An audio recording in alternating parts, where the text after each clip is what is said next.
Perhaps we need some outside universal threat to make us recognize this common bound. I occasionally think how quickly our differences worldwide would vanish if we were facing an alien threat from outside this world.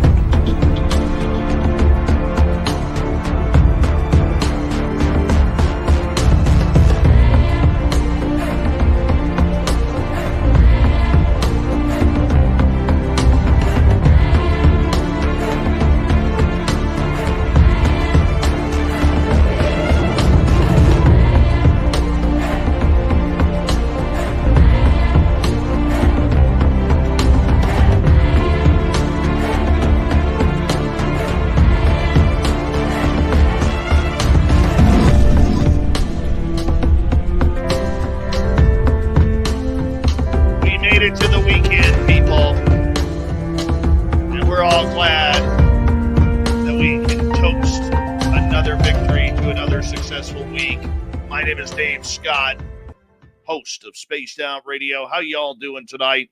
Nomar Slevik is our guest tonight. We're going to get into paranormal and UFO experiences.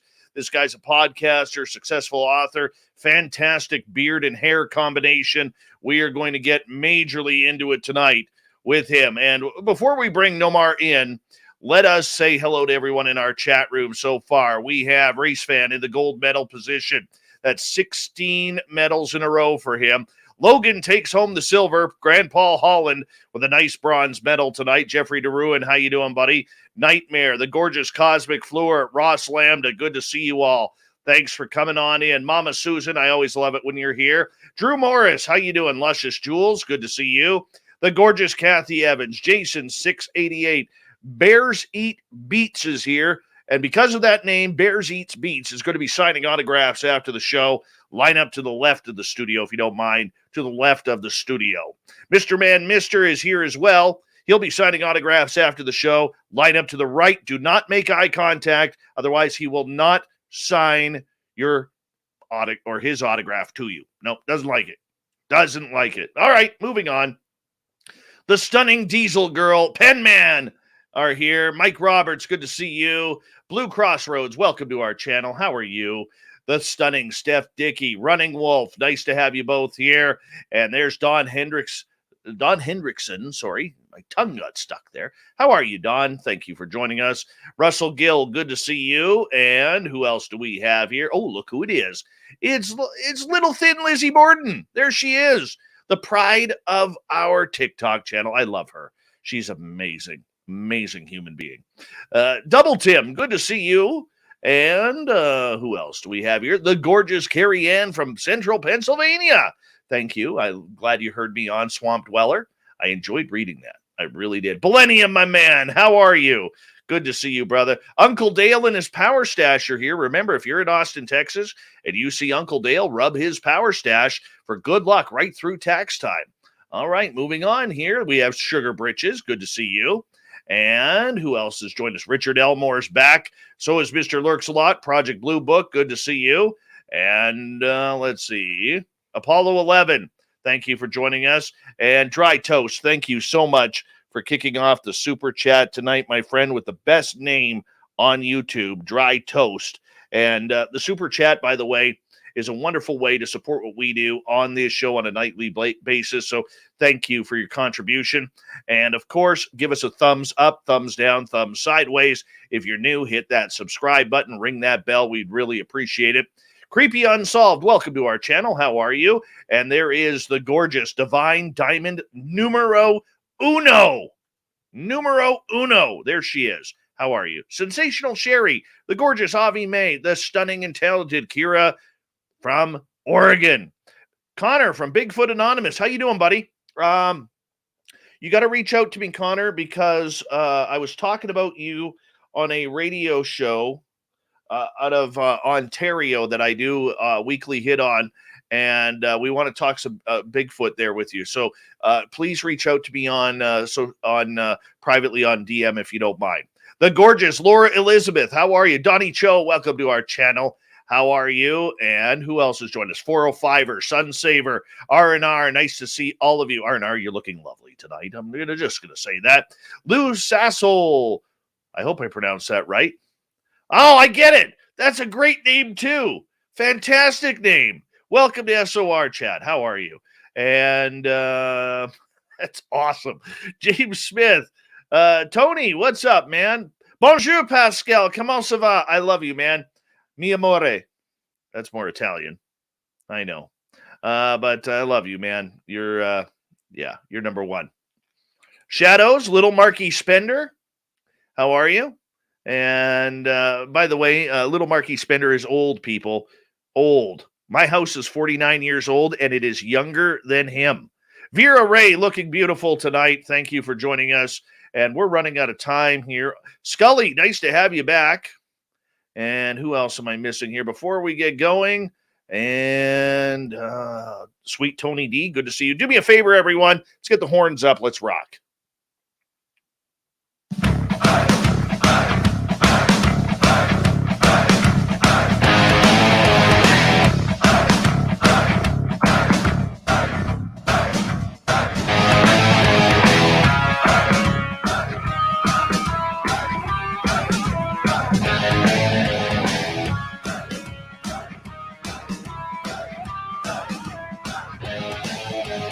From the mountains of central British Columbia to you listening around the world, this, my friends, is Spaced Out Radio. I am your host, Dave Scott, sitting in the captain's chair of SOR headquarters. We welcome you to tonight's show on our terrestrial affiliates around North America, digitally on TalkStream Live, Revolution Radio, and KPNL. All of our archives are free. Go to youtube.com/Spaced Out Radio. Do old Davey the favor.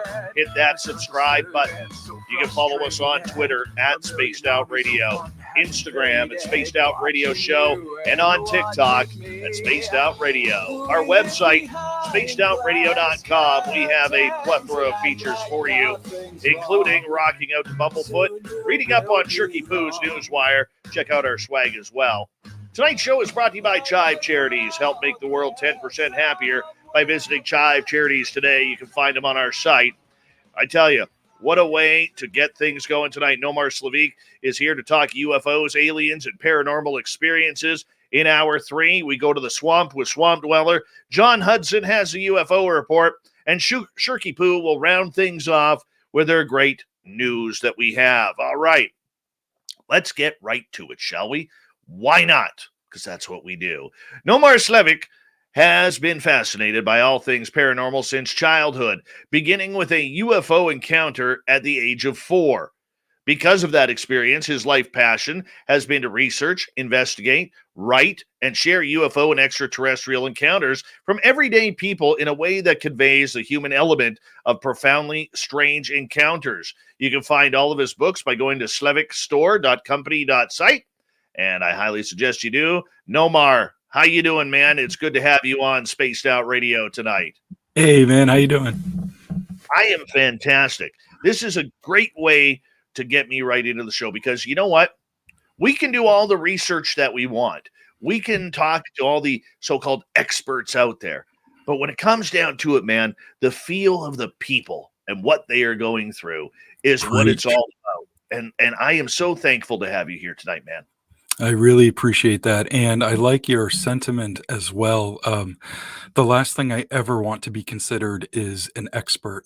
The more I look into this, the more people that I talk to, the more questions that I have. I am not finding answers. I'm not finding very many whys. One of the best things that I can do, though, within my power is to be able to sit with an experiencer and to hear them, to be non-judgmental, and hopefully be allowed to share their story, you know? Dude, I hear you. And, you know, so many experiencers over the years, especially the last 4 since the government story of UFOs or UAP took over, we've seen the experiencers really cast aside, pushed to the side, basically said, you know what? Your opinion right now doesn't matter. We got to figure out this threat narrative, and we got to figure out what these are. And and get funding for it and everything. And I'm all fine and dandy with that. But this is a phenomena that is not just affecting the militaries around the world. Right. This is affecting everyday people. Yeah. And I think, I've been saying on this show for about the last 2 years now that the experiencers, whether it's paranormal, cryptid, UFO, alien, are really the forgotten souls of our fields, Yeah. because I realize the stories are anecdotal, Nomar, but we still need to use that as a way to get direction. Yeah, yeah, and it's anecdotal to who really? I mean, it depends on what the audience is, because these are people, millions of people, and you put millions of witnesses in a jury trial. I mean, you're convicting that, whatever the situation is, all day with millions of witnesses. You know what I mean? So it's really all about perspective and who your audience is, I suppose. And when it comes to the government, there are other agendas that could be at play, without getting into too much. But I want to hear from the person who's seeing the light outside of their car window while they're driving down the highway on a dark road, or they wake up exhausted with marks on their body for seemingly no reason. Those are the types of people I want to hear from. No, I absolutely agree with you on that. And, there's two sets of people out there that I think have a lot more answers than those of the scientific branding are giving credit for. Number one is experiencers, and very few are actually looking into that. But number two is the indigenous, Hmm. who've been here way before, the settlers ever came in. And they've been talking about these same stories for hundreds, if not thousands of years, Yeah. being passed on from elders. And I'm just a firm believer, man, that the experiencers, no matter who they are, have some of the key components and puzzle pieces that the scientists just do not have and can't figure out because it sounds too woo. Yeah, yeah, and it sucks because those types of people or organizations have the resources to try to bring in all these puzzle pieces to try to put something together. And me being a field researcher and an interviewer, and eh, I don't have the reach that one of these other organizations could, and it sucks that it's being looked over. I agree with you. Let's learn a little bit more about you here. Yeah. At 4 years old, how can you tell a UFO from a helicopter or an airplane? I don't think I could. And it was looking back on that experience once I was a teenager, a young teenager, but at 4 years old, and this is still how my mind remembers it. I don't see anything different. But at 4 years old, I'm sleeping in my bed, and this loud sound wakes me up. And my eyes are kind of darting around, like looking for some sort of explanation. All of a sudden, I see like my window kind of light up, and I'm hearing rain, the pitter patter of rain on my window. I'm like, oh, it's a thunder and lightning storm. That must have been thunder that had woken me up. So I kneel up on my bed because I want to see the lightning. So I'm kneeling up on my bed and I'm watching the storm, and it's raining and it's cloudy, and there's booms happening, and I'm seeing little flashes of lightning. But then after a moment, there was this really disturbed lightning bolt. Like almost if I were to ask you to draw a lightning bolt, you would draw that jagged yellow line. And it was stuck in a cloud. That's how I remember it. And even at that age, I knew that lightning was there. It was visible for just a split second, but this lightning bolt was there, stuck in a cloud, and it was yellow, and there was electricity coming off of it, and there were booms happening. And then I don't really know what happened after that. I fell back asleep, I guess. I wake up in the morning, I go to the bathroom. On my way back from the bathroom, like walking down my hallway, it's facing my room and I can see out the window. And that lightning bolt is still stuck in the cloud. And, now it's daylight. So this kind of excited me, I suppose. And I ran downstairs to get my dad because I wanted to show him the lightning bolt that got stuck in the cloud. I bring him upstairs and it's gone. And I was trying to explain to him what I saw, and he was kind of doing what parents do when a kid is, acting that way. And he was kind of patting my head and be like, yeah, yeah, yeah. But I must have been really insistent because he kind of like had to kneel down, get on my level, put his hands on my shoulders. And he's like, buddy, like it didn't even rain last night. Like I don't know what you're talking about, And I don't even really know what I thought. I wasn't scared. I was just confused. A couple weeks later, my parents woke my sister and I up, and it was the middle of the night. Again, I'm 4 years old, so for all I know, that was 10 o'clock at night or it was 3 in the morning. I have no idea. But my parents wake us up in the middle of the night, and my mom's putting my winter clothes on me, and then my dad scoops me up, takes me outside because they wanted to show us the northern lights. It's the only Beautiful. time I've ever seen them. Yeah, gorgeous. And it's these beautiful ribbons of light in the sky. So with those two incidents at a very young age, it was instilled in me that weird things happen in the sky and I should probably pay attention. And so I did. It just kind of snowballed, as I got older. And when I was a teenager and I was thinking back about some of my own experiences, I was like, oh my God, I wonder if that lightning bolt was like the first UFO I ever saw, even though I can still only remember it as like a lightning bolt, or this yellow thing in Yeah. the sky, Right. Right. I mean, that's pretty profound to have that sort of memory that it etched in your memory for Yeah. for this long. I mean, for you, it put you on a path to try and figure out some of these anomalies. Did you see more UFOs as time went on after this? Yeah. Yeah. I think I've seen 12 UFOs in my lifetime. And um, one of them was fairly recently, like last month. It was December, I believe. And when I say UFO, I mean I saw what the acronym means, an unidentified flying object. That term has become synonymous with aliens, which is why the government is using UAP as opposed to UFO. So what I'm saying is I've seen things in the sky that I can't explain on like 12 different occasions. Um, I think a couple of those times it was probably space aliens. I can't think of any other thing that it could be. But yeah, I pay attention. I'm always looking up. Even when I'm signing my books, I sign my name and I usually write, look up, you never know, something like that. But yeah, always looking up, and I do see things. And sometimes I spot something, and I'm like, "Oh, what the hell is that?" And then I realize it was an airplane banking in the sun, and it was just the sun reflecting off a wing or something. So I don't just see something, make this huge assumption, and then lock that away. That's another UFO encounter I can share. It's not like that. I watch it. I kind of want to make sure that I really don't know what the heck I'm looking at. Oh, I hear you there, man. I hear you there. I mean, I think we've all had that experience where we've stared up at the sky wondering, that satellite seems to be moving really, really fast. Mm. And why is it blinking? I mean, I think Right. many of us have had that situation, but not only with UFOs, but you've also had a number of paranormal encounters and Sure. experiences too. Give us a story of what happened, when that started. Oh boy.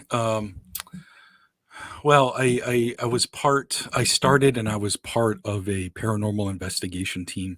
I think that started around 2010, maybe something like that. And we ran it for a few years, I think 4, maybe 5 years. And then kind of life got in the way. So it quietly and amicably disbanded. Um, and then there's some former members now that kind of picked up the torch and they're doing some stuff with it now, which is great. So during those investigations, certainly had some unexplained experiences, but on a personal level, just living my life, I've had some truly unexplained encounters, and one of them was when I was in high school. And I got home from school, and I usually just kind of did the teenager thing, ran upstairs, up to my room, put some music on, and was playing Nintendo or whatever the hell. And it was around, I think, 5:30 or so. My sister gets home, and she had gotten home late because she was babysitting someplace, and she had been dropped off, and she came home. And and then my father called. My father called, and I was yelling at my sister to answer the phone. And she was doing her own thing, and she didn't answer the phone. So I'm just reading Creepy Unsolved's message there. It's funny.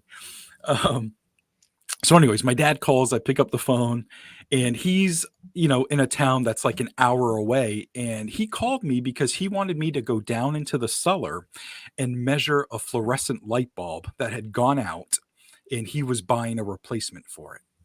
So he Right. wanted me to go down there. So, and we had cats at the time. My parents always have cats. And the big deal with the cellar door was to always keep the cellar door closed so the cats don't get down there, because there's places they can go and hide and get stuck and all that stuff. So I go down into the basement, unlock the door, turn on the light, go downstairs, and I measure the thing and get off the phone with my dad. I go back up to my room. About a half hour later, my sister comes like stomping up the stairs and like bangs on my bedroom door. And I'm like, what? I whip open the door. What do you want? And she's like, well, what the hell are you doing? You left the cellar door open and the lights on. Like, what are you doing? And I had to go down there and chase the cats and get them out. And I'm like, I don't know what you're talking about. I went down there to measure something for dad, and I locked everything up. I don't know what you're talking about. Closed the door in her face. An hour later, my dad gets home. He comes clumping up the stairs, bangs on my door. And I'm like, what? And he's like, what the hell are you doing? You've left the cellar door open and the light on. I just spent 10 minutes trying to, wrangle the cats out of the friggin' basement. All of a sudden, my sister's door opens because she heard him yelling at me. And she's like, Dad, he had left it open previously, and I went down and had to get the cats out and shut off the light and lock the door. And you're saying it's open? It was open when you came home? And he's like, yeah. And he was annoyed. He had a long day, so he didn't really want to deal with us. So he stopped yelling at me, and my sister and I just kind of looked at each other. I'm like, I closed and locked the door. And she's like, no, I closed and locked the door, and shut off the light. And that was one of the first, besides me seeing some weird things in the sky, that was like the first odd paranormal kind of thing that happened, because something was obviously continuing to turn on the light and unlock and open the cellar door. Not the scariest thing, but it was certainly odd. But nonetheless, I mean, isn't that annoying though, man, to get blamed for something that you're not doing?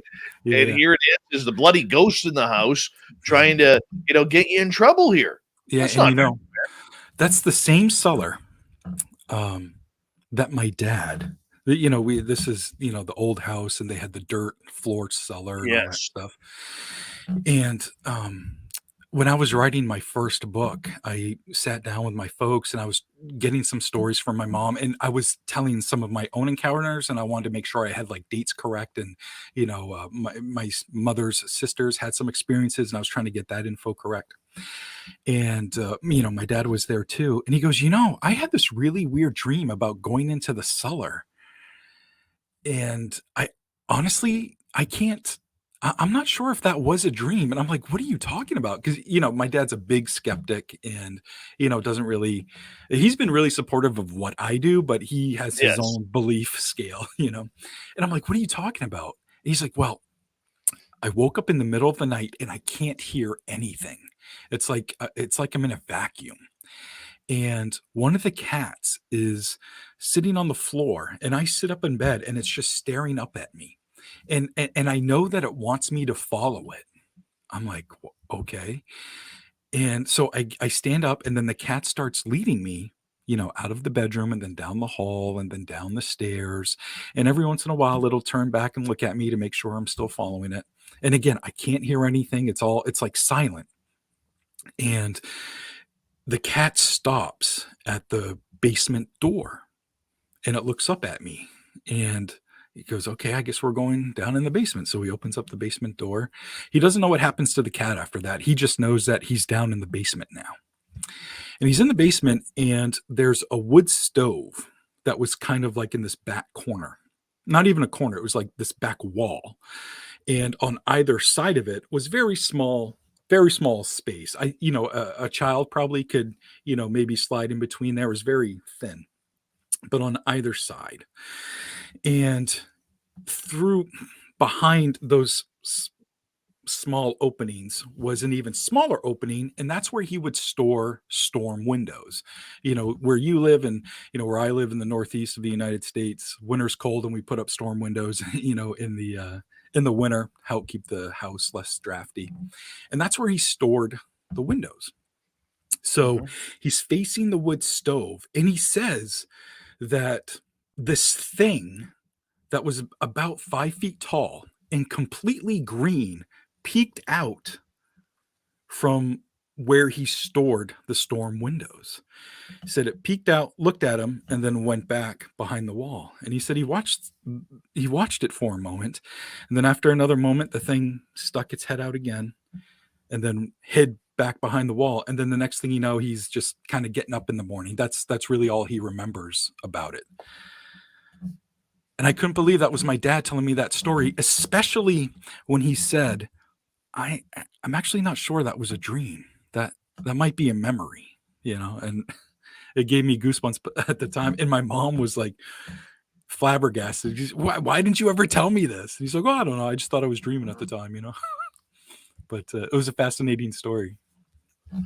I remember when I had the same type of father you did. My dad, when I had my Bigfoot encounter in 2013, I was all excited, and I'm like, I called up my dad and I'm like, hey man, you're not going to believe what happened to me tonight. And I told him what happened, seeing the Sasquatch, and he goes, no, you didn't.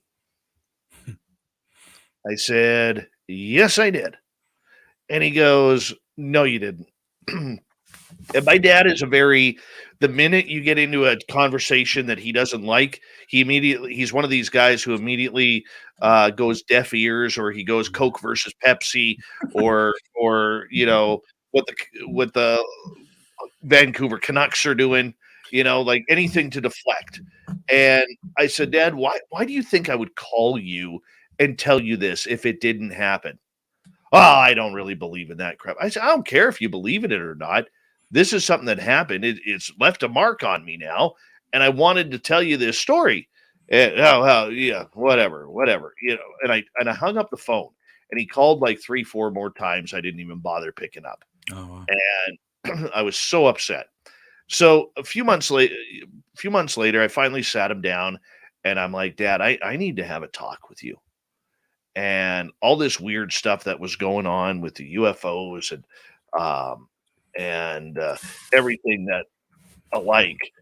And he finally, I don't know what clicked at him. He sat. I remember him sitting on my rocking chair, and he kind of leans back, takes a deep breath, and he goes, at this time he's 67. He goes, I'm 67 years old, and there are things out there that I don't understand.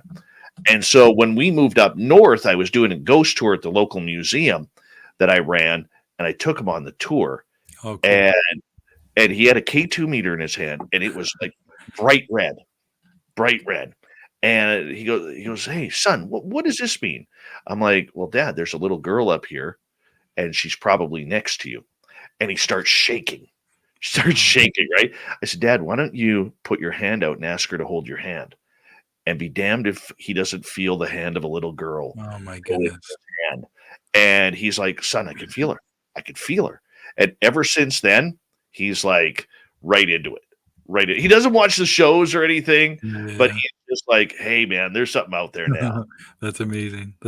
And, my dad requires that I give him a copy every time I have a book come out, Good. And, it was the second one, I think, that I put out, and he was reading through all these stories, and he's like, you really sat down and these people told you these things.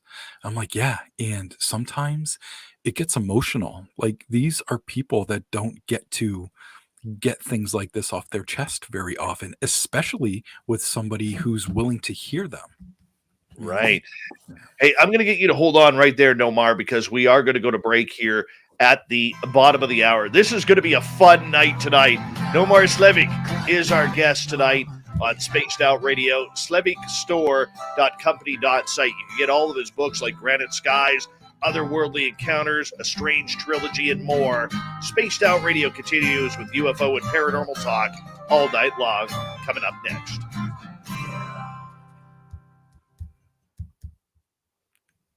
Hey, Jeremy Jones. Thanks, man. Right on, man. This is a good start. Solid start. Besides you looking like my younger brother of 15 years previous. That's awesome. Awesome. Shout out to Dylan and Connor and Laura. What's up, guys? Yeah. Also, Yes. shout out to Aroma Joe's. I'm drinking an Aroma Joe's coffee in specifically in Ellsworth, Maine, but they actually have locations all around Maine. But this is good Yeah. stuff. Shout out to the 108 Mile Lake that provided my water tonight.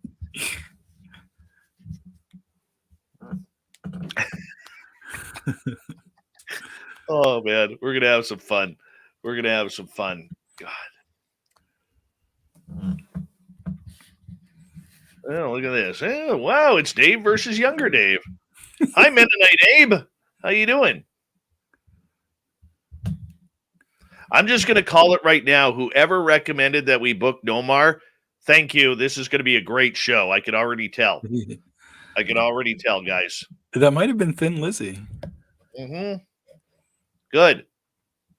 Shout out Thin Lizzy. She's awesome. She's awesome.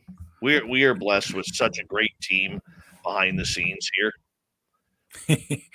Jose, thanks, man. Yeah. There we go. Thin Lizzy. It's me. Thanks, Lizzy. Love you, dear. I have the best booking crew ever with Lizzy and Dirty Filth and Spookles the cat. They just do such a great job for us. They really do.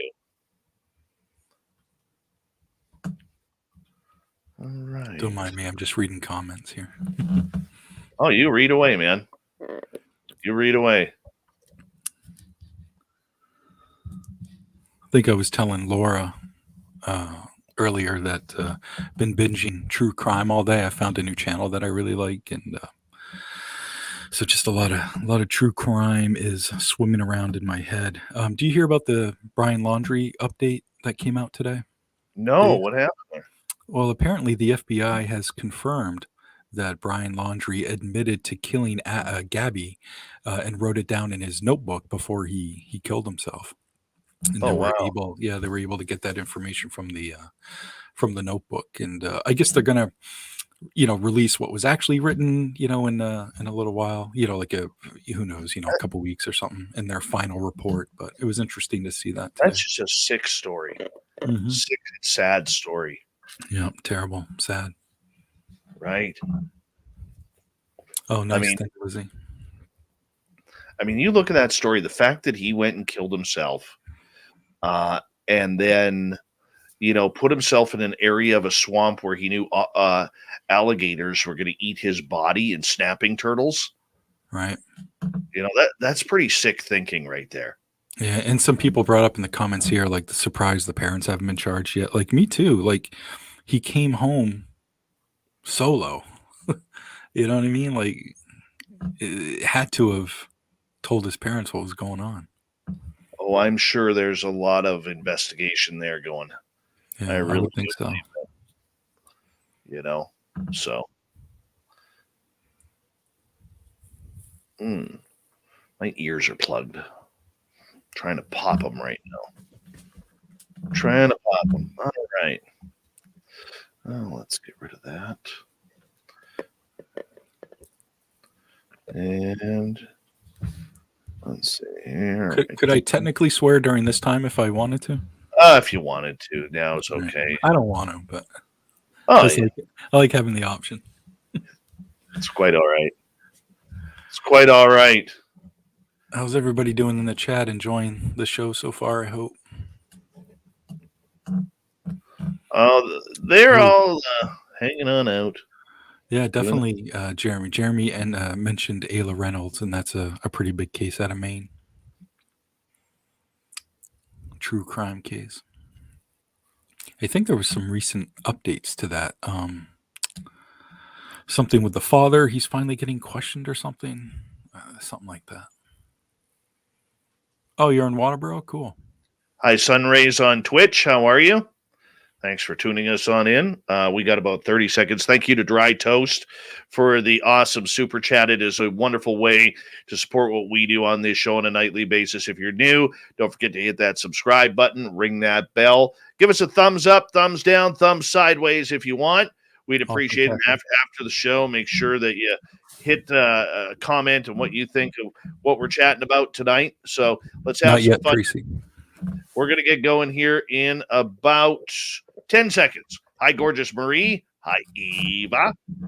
And I'll get you to hold on there, Nomar. We're going to get going right now.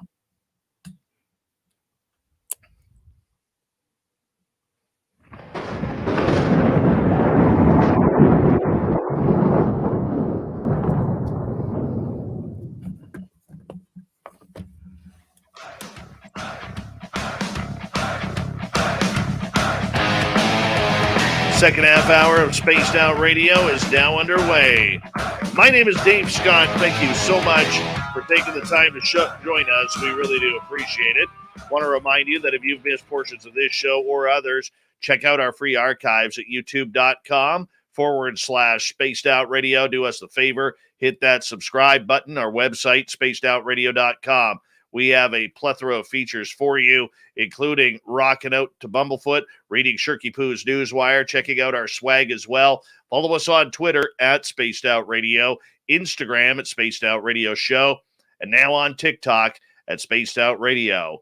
Author Nomar Slevik is here tonight. He's got some great books out on the paranormal, UFOs, anything supernatural. You can find it at slevikstore.company.site.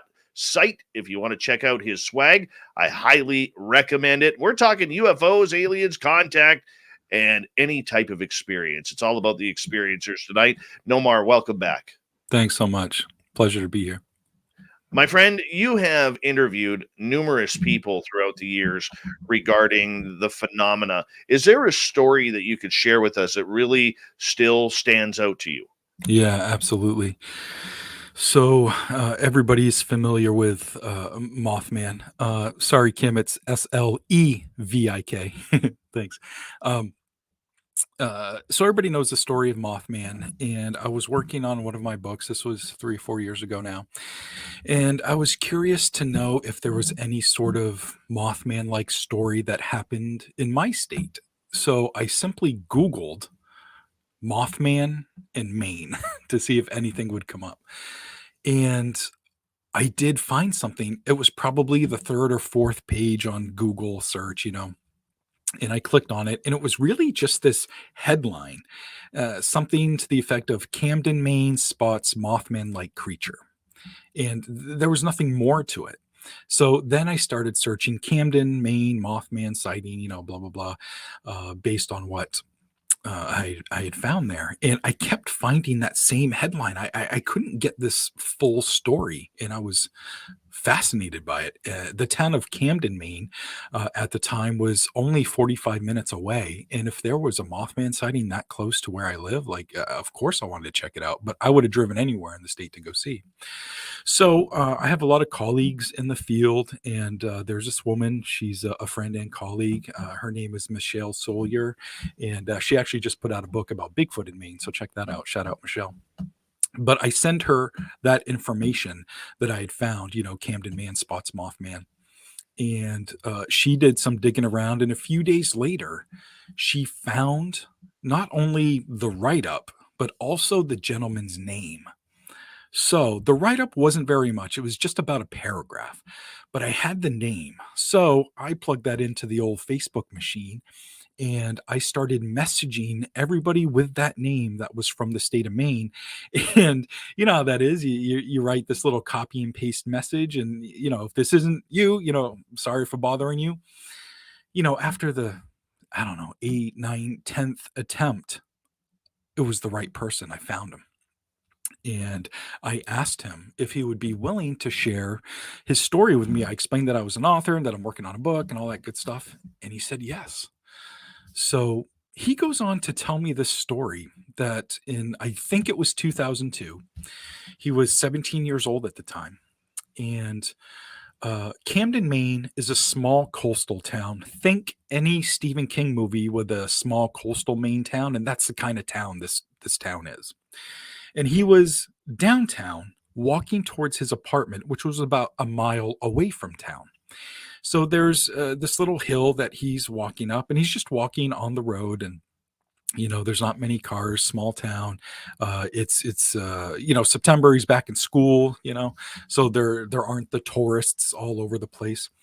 And he's walking, and while he's walking, he's hearing this chirping, squeaking sound, and it's unfamiliar to him. So he's looking down at his feet to see if there's like this rat or mouse he's about to step on or something. And while he's looking down, he sees this huge shadow go by on the tar. And he's like, what the hell? So he looks up because obviously something was casting a shadow. He looks up and he says that he saw this gigantic flying oddity. He said the body was about 4 to 5 feet long. The wings were, we'll get to the measurement of the wings, but the wings were really long. And he said the wings looked bat-like and they were translucent. And then he also said that the head looked like this little square or something, and there were tubes coming out of it. There's actually a drawing of it that he did that's in the book. So this really weird thing that he's seeing flying above him, and it's making this chirping sound.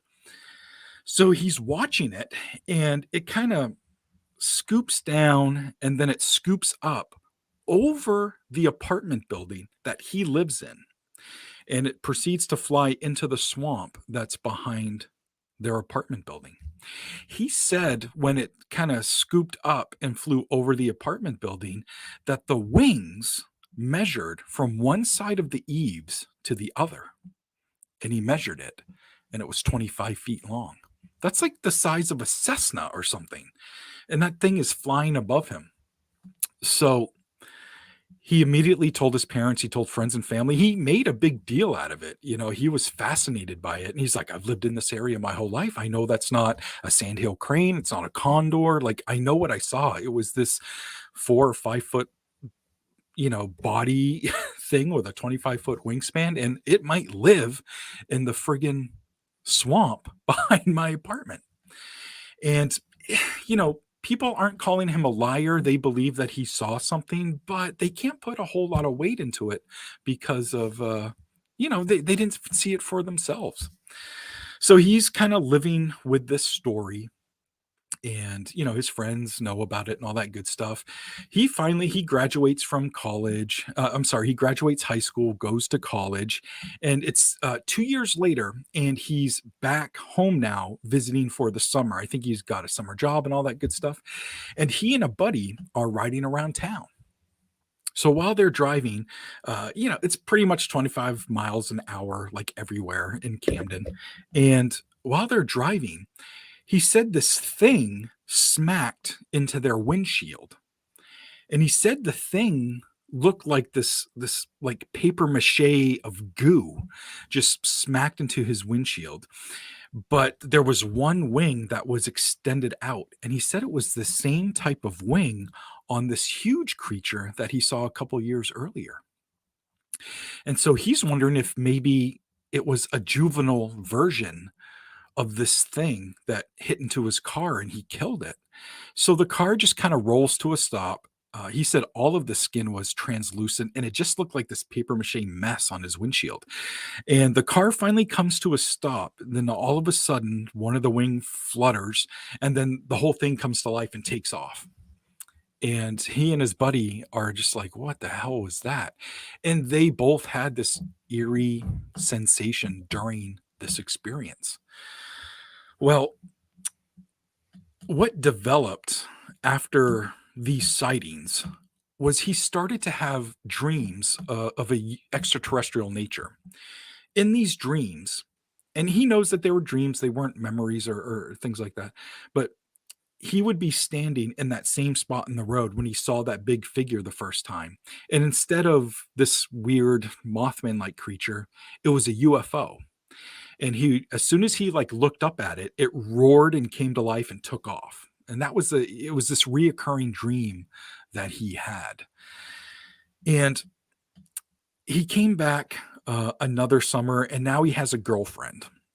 So I think we're 3 years removed from the original sighting. They're back in Camden, Maine, and he and his girlfriend are kind of watching the sky, and it's dusk, and they're laying on the hood of his car, and they're parked kind of close to the swampy area. And in the distance, he can hear that same type of chirping and squeaking. And he knows that it's those creatures. And the girl that he's with, she's like, well, what the hell is that? I've never heard anything like that, and he's like, well, and he shared the story with her, and he has since gone on to marry this woman, and they bought a house, and they live in southern Maine now. And in southern Maine, he started having, now he's older now, this is 15 years removed or something like that. He's in southern Maine now, and he started having reoccurring extraterrestrial themed dreams again, but really odd and kind of innocent. He would be in his bathroom washing his hands. This is in the dream. He's washing his hands, and there's this little window to the right of him. And he'd be washing his hands, and he'd look out the window, and he'd see a UFO hovering above the treetops. And that was his dream, and it was reoccurring. And that's pretty much his whole story.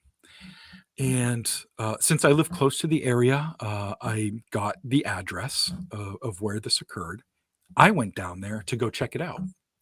So one of the first things I did was go to the apartment building, and I measured the eaves. And sure enough, it was 25 feet. It might have been 24 and, some change or something. And it turns out there's this little parking area that you kind of have to go a roundabout way, like behind the neighborhood, to go down to the swampy area. So one of the things I do as an investigator is I let the cops know what I'm doing. The last thing I want to do is be hassled in the middle of the night while I'm trying to do something. I don't want to be a problem for anyone, and I don't want to get in trouble. So the first thing I do before I go out to investigate this is I go to the cop shop, and I'm like, hey, here's what I'm doing, and here's why I'm doing it. And they're always basically like, okay, weirdo, thanks for letting us know. So I'm kind of covered that way. So now I'm parked down in the swampy area. It's in the middle of summer. I think it was like end of July, early August or something. So the mosquitoes are terrible, but I want to keep my windows down so I can hear if anything's walking out there. It's pitch black. I'm seeing fireflies everywhere. And while I'm sitting there, I can see these two red eyes in the distance, maybe 100 yards away. And it's kind of high up. It's like 12 feet up from the ground. And I'm like, what am I seeing here? And I'm watching it. And every once in a while, I'll catch a glimpse of it. It's not for very long, but it's these two big red eyes in the swampy area where I'm told there's this freaking Mothman-like creature has been seen swooping down. You're seeing this. I'm seeing it. I'm oh seeing my it. gosh. So I'm seeing these red eyes about 12 feet high, Oh, that's not So good. I'm seeing it intermittently. So I finally maneuver my car, and I switch on my headlights, and all I'm seeing is woods, and there's trees and all that stuff. And these eyes were just really big, but I assume they're eyes. I'm not really sure. That's all that happened that night, which is pretty astonishing in my book. And I guess the conclusion that I came to is that A, Mothman was watching me, or B, there might have been I'm not familiar with the town. I don't live there. I go there once in a while. So maybe there's a road back there that I'm not aware of, which is possible because it's, in a tiny neighborhood and there's roads everywhere. And maybe every once in a while I'm seeing the brake lights of a car like going down a hill or something.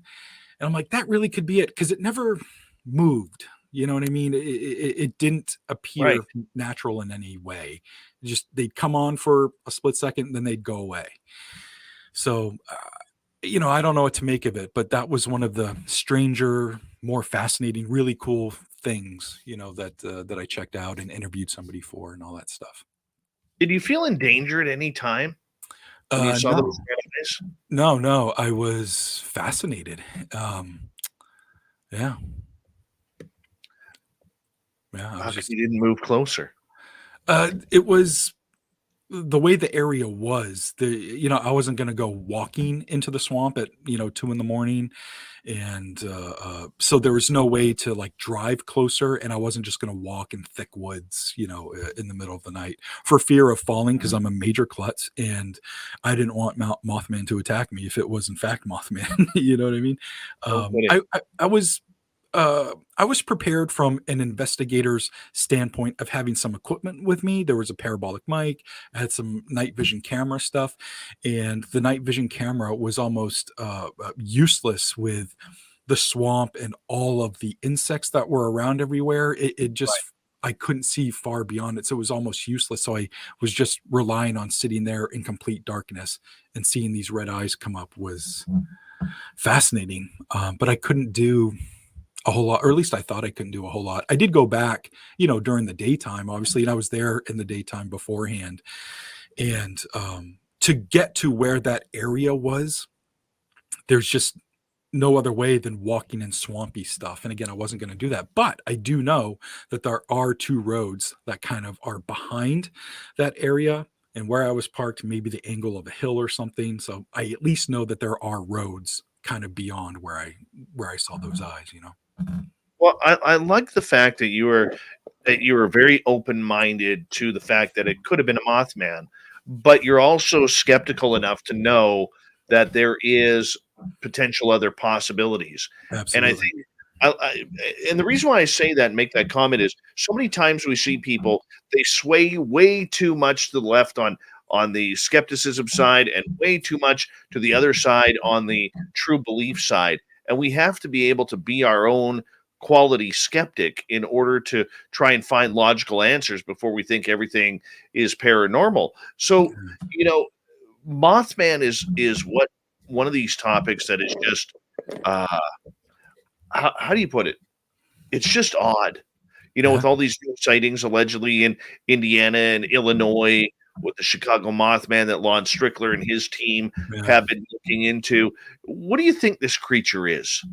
I have no idea. I couldn't even venture a guess. I know that I'm easily swayed when I'm given really good information. And what I mean by that is I read a Mothman book by Lauren Coleman, and I'm like, okay, this might be a flesh and blood, undiscovered creature of some sort that people are seeing. And then I read John Keel's material, and I'm like, oh, this is some sort of extraterrestrial robot of some sort, or some sort of doomsday prophecy type of figure for whatever reason. So I can be swayed when I'm given really rational information from a lot of different witnesses. But my own personal belief on what Mothman is, I have no idea. I just really want to see one myself. And maybe I saw the eyes of one, or I was looking at bright lights. I'm not really sure, but I have seen some creatures in my day. What have you seen? One thing I want to cover first before I get into a new story. Shout out to all the Maine people that are in here. That's really cool. And also, I think it's Marie or Mary. She asked about some true crime channels on YouTube, and I just wanted to shout out that chapter and true crime recaps. Those are two really good ones to check out. And they're kind of short form, 15, 20, 30 minutes, and they have tons of videos. So check those out. All right. So in February of 2020, which seems like eons ago because it was just before the pandemic dropped. Yeah. And so it seems like forever ago.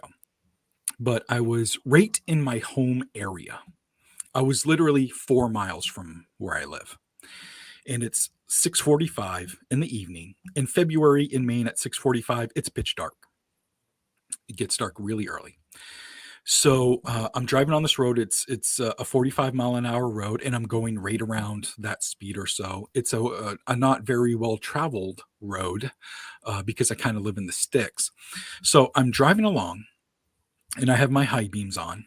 And on the left-hand side of the road, I see this really tall figure, and it takes this really exaggerated step like over the ditch. The type of road I live on has ditches on either side, for drainage and all that. And it takes Yes. this exaggerated step from the side of the road into the woods over the ditch and disappears into the woods. My lights shined on it for a second, 3 seconds, something like that, and it was completely black, like shiny black, like a beetle type black, like an exoskeleton. And honestly, it looked like this 5 foot, maybe 6 foot tall Blair Witch figure. Those stick figures they made for Blair Right. Witch. It looked Yeah. like that, but it had antlers. And so, Wendigo, I don't know. So I see it. I've never seen anything like this. So I'm freaking out as a witness. I'm trying to put my researcher hat on at the same time. They're not working well with each other. And it was like a 3-second sighting, and I'm coming up on the area where it walked into the woods really fast because it was like 100 yards away and I'm going like 45 miles an hour. So I come to a stop where I think it walked into the woods. So now I'm just stopped in the middle of the road. A car could be coming at any time. So I don't really get out or anything, but I do roll down the window because I wanted to see if I could hear something crunching in the snow that's in the woods. I don't hear anything, but this really putrid smell, like rotting eggs, fills the car. And it's the first time I ever smelled something like that. But we've all read those stories about these putrid smells, especially with Bigfoot, but also Dogman and all sorts of other types of things people see. And I couldn't believe that I saw something and now I'm smelling something so terrible. So I don't hear it. Again, this is all happening within just a couple of minutes. I don't hear anything. I'm smelling this thing that's terrible. And it's so bad that I had to roll all 4 windows down for the rest of the ride home, which was only a few miles because it stunk so bad and I couldn't stand it. So I get home and I write everything down immediately from like a researcher standpoint. I just wanted to make sure I didn't forget anything. So I wrote everything down and then I actually emailed it to a buddy of mine. So I'm like, this just happened. I just want I want somebody else to have a copy of it. I ended up sharing it publicly later with a gentleman named Brent Rains. He's a long Yeah. time UFO investigator. Yeah. So anyway, I went back the next day again where I thought it had walked in, but this wasn't an accurate measurement by any means. I didn't see any weird footprints or anything, but I started doing some research about my immediate area and where this thing was seen. And it turns out that back in 95 or 96, something like that, there was a pretty intense UFO sighting. And when I say intense, it was pretty low. It was right around treetop, maybe just slightly below treetop, right in these people's kind of yard, and the whole family saw it. And then it, took off and nobody had any memories of like being abducted or seeing a creature or anything like that, but a pretty intense UFO encounter right in the same area that I didn't even know about being a UFO researcher, so I thought that was pretty interesting. And then literally last week, Dave, this kid, I'm part of a Facebook group and it's Unexplained Maine. And I encourage anyone to go follow that Facebook group. Just tons of people are sharing really cool encounters that they have in Maine. So I'm a part of that group, and I'm scrolling through, and this kid who lives in the next town over from me talks about seeing this tall, lanky creature with antlers following his friend group as they're like walking. And they're seeing it out of the corner of their eye. They're seeing it hide behind something and peek out. And he said that it was really distressing to all of them. And now he feels as though it's attached to him in some way. So I responded to his post and let him know what I saw. And then I let him know what, again, I'm no expert, but what I have heard about research for things like that. And, where silver and, sage and salt and, old wives' tales, if you will, but things that might be able to help with that, Oh man. We'll continue that story when we come back because I think there's a lot more to it than where we're going. I love story time, man. absolutely love story time with real experiences from real people. And author Nomar Slevik is our guest tonight on Spaced Out Radio. Find his books, slevikstore.company.site. Highly recommend them. We're having a great time. We got Nomar for another hour here on the show. Let's have some fun with experiencer stories next. Night, Jim Bob. Thanks for checking it out. This is a fantastic show so far, man. Thank you. Good. I'm glad. I'm glad. We'll blame Thin Lizzy for how good this one is. You're in trouble, Thin Lizzy. I'm teasing. Good one, Jeremy Jones. I definitely have some thoughts on Dr. Hopkins. I actually talked to Hopkins' nephew's widow. So kind of third hand there, but she was around during the whole Hopkins thing and how they feel that whoever's not familiar, Hopkins is a Men in Black story that happened in Old Orchard Beach, Maine, and it's actually been covered on a bunch of different things. And, your audio just went weird. Oh yeah, it is. Isn't it? The minute you started talking Bud Hopkins, your audio went weird. I mentioned Men in Black. I don't know if that's on my side too, or hi, Scary Gary. How are you? Yeah, you're sending more to me.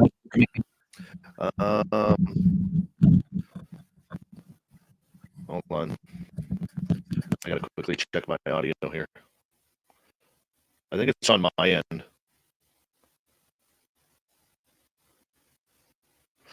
Apparently, okay. Give me 2 seconds here. What happened here? Okay, let's quickly, how do we do this? I'm gonna quickly log out of, keep you going. Oh, if I log out, okay, we gotta try this, hold on.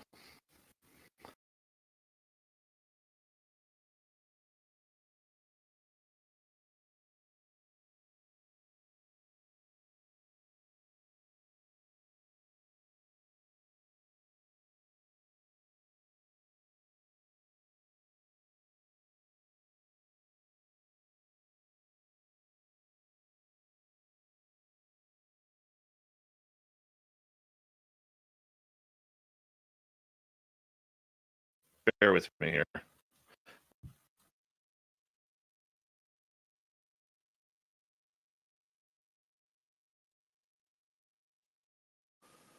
All right, we should be clean now. We should be clean now. All right, I figured it out. I've had that happen once before, and I didn't know what it was. Your microphone's on mute. If you want to turn your mic on. Or is it me that put you? No, it's you. Hello. It's you. No. Yeah, we got it. We got it cleared up there. Cool. And no, just one of my audio programs just kind of went wonky there for a quick second. Gotcha. Mm-hmm. So what you're saying is MIB. The Mibs. The Mibs. Lovely Lavira is back. How are you? Who did I miss? Oh, hey, Clam. Let's see who else has come on in here. Yeah, that's right, Kira. Little Bobby Birkins. Scary Gary. There we go. Now we're all caught up. Yeah, R.I.P. Bob Saget, Meatloaf, Louis Anderson. Some folks we lost recently. I saw some RIPs earlier. Smoky Mountain Wanderer, good to see you. Who else came in here? Steve Wolf, the gorgeous Magic Maiden, Joe Smith, Stephen Finnegan, good morning to you in the UK. Here come the hour 2 people. They're coming. They're coming for us. You sound a little lower in my headset now. Do I? Yeah, and I sound I'm not piping up for yet. Oh, gotcha. Radio voice hasn't come through yet. We got about 2 minutes. Gotcha. Mm-hmm. Clifford Mahooty. The Gorgeous Dirt Road. How are you? Little Nicole Sakic. How are you? I always got aliens, Uncle Dale. Always got aliens.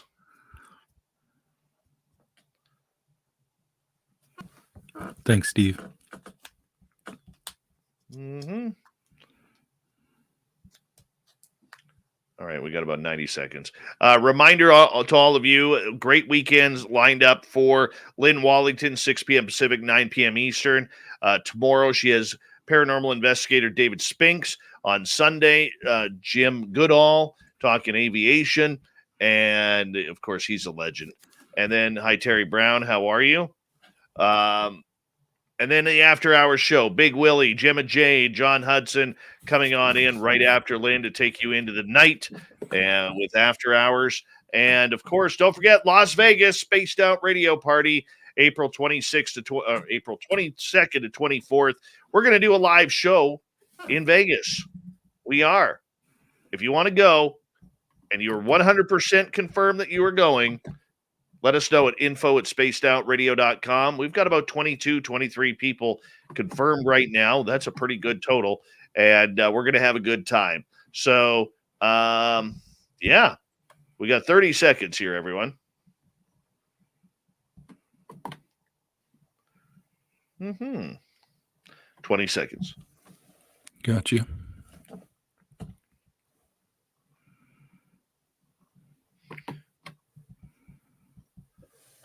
Right. And here we go, everyone.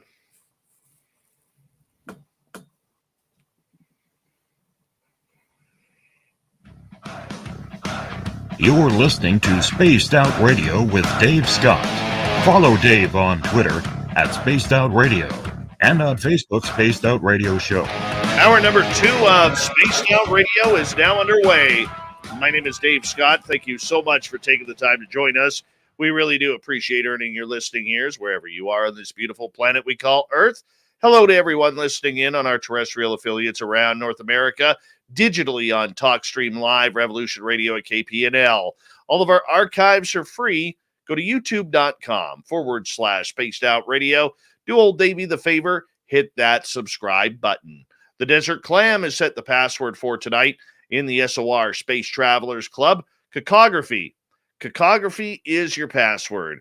Use it wisely, space travelers, as a clam sets the password each and every night right here on Spaced Out Radio. Our website, spacedoutradio.com.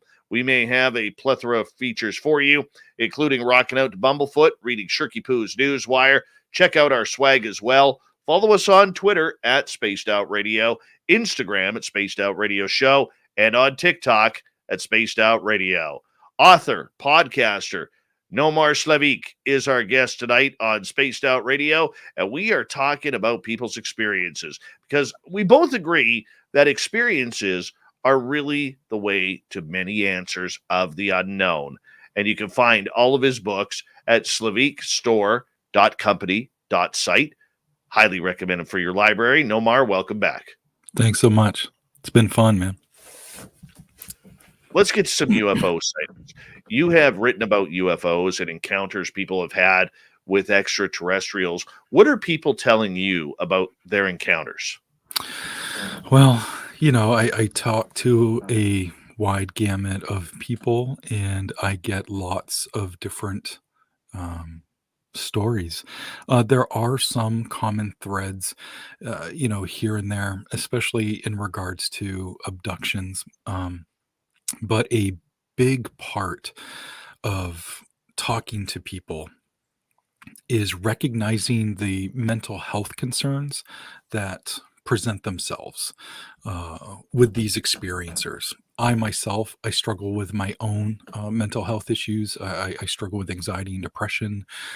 Me too. I to this day, I have suicidal ideation. Some days are really dark, and I'm still here.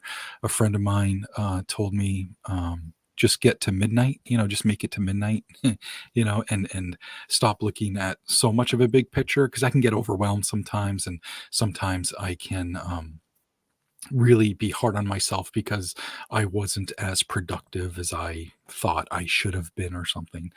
And I'm looking at, the next 4 weeks or, the next year when I'm involved in working on a book. But if I can just make it to midnight, I know I'm going to be okay. You know what I mean?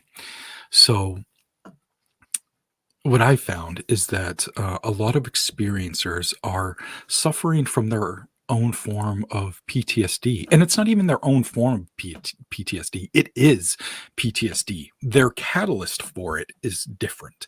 My catalyst for anxiety and depression is not extraterrestrial. I didn't have the best childhood, and there are factors that in my personal life that you know uh, have added to that. So, but some of these people that I talk to, their issues are these extraterrestrial encounters that plague them. And sometimes it plagues them their whole entire life. And one of my latest books, it's called Granite Skies. And in it, it's one man's story. His name's Mike Stevens. And he's had a lifetime of encounters. And his started around 3 years old as well. And throughout his lifetime, he really struggled with his mental health. And he was in a relationship with a woman, and that crumbled. He was married, and then that crumbled. And he's a father, and he's actually always had a really great relationship with his daughter, which is awesome. But he's been struggling internally for so long. And some of his stories are completely insane and unlike anything I've ever heard before. And he entrusted me to tell his story. And with how raw and genuine he was with me, I felt for the reader that I too had to be genuine and raw with my own emotions and what was happening in my life during this process. And what he was going through was triggering to me. And I share in the book things that I had been struggling with. So setting out to write this book, the UFO field is riddled with tons of books, and it's hard to get your voice out there. And why the hell do I even want my voice out there? What else can you write about that hasn't already been written about the UFO experience? Well, in my opinion, it's the true experience, the good, bad, and the ugly when it comes to the experiencer. And if we can tell the ugly part of these stories along with everything else, it helps to normalize the conversation about mental health and suicide. And so more people are comfortable, hopefully, in sharing their story. And even if they can't share their story, at least they know Mike's story and they're not so alone. And that's a really good thing as well. Hopefully somebody reads the book and it saves their life. We save one life, that would be amazing. That was a bit of a rant, sorry there, but it's certainly something that's become important with my research and my work over the last 5, 6, 7, 8 years is being comfortable sharing their truth within their encounter, if that makes sense. It does completely. And much like you, I am very open about my depression and anxiety that I suffer from. I have been med free since 2014.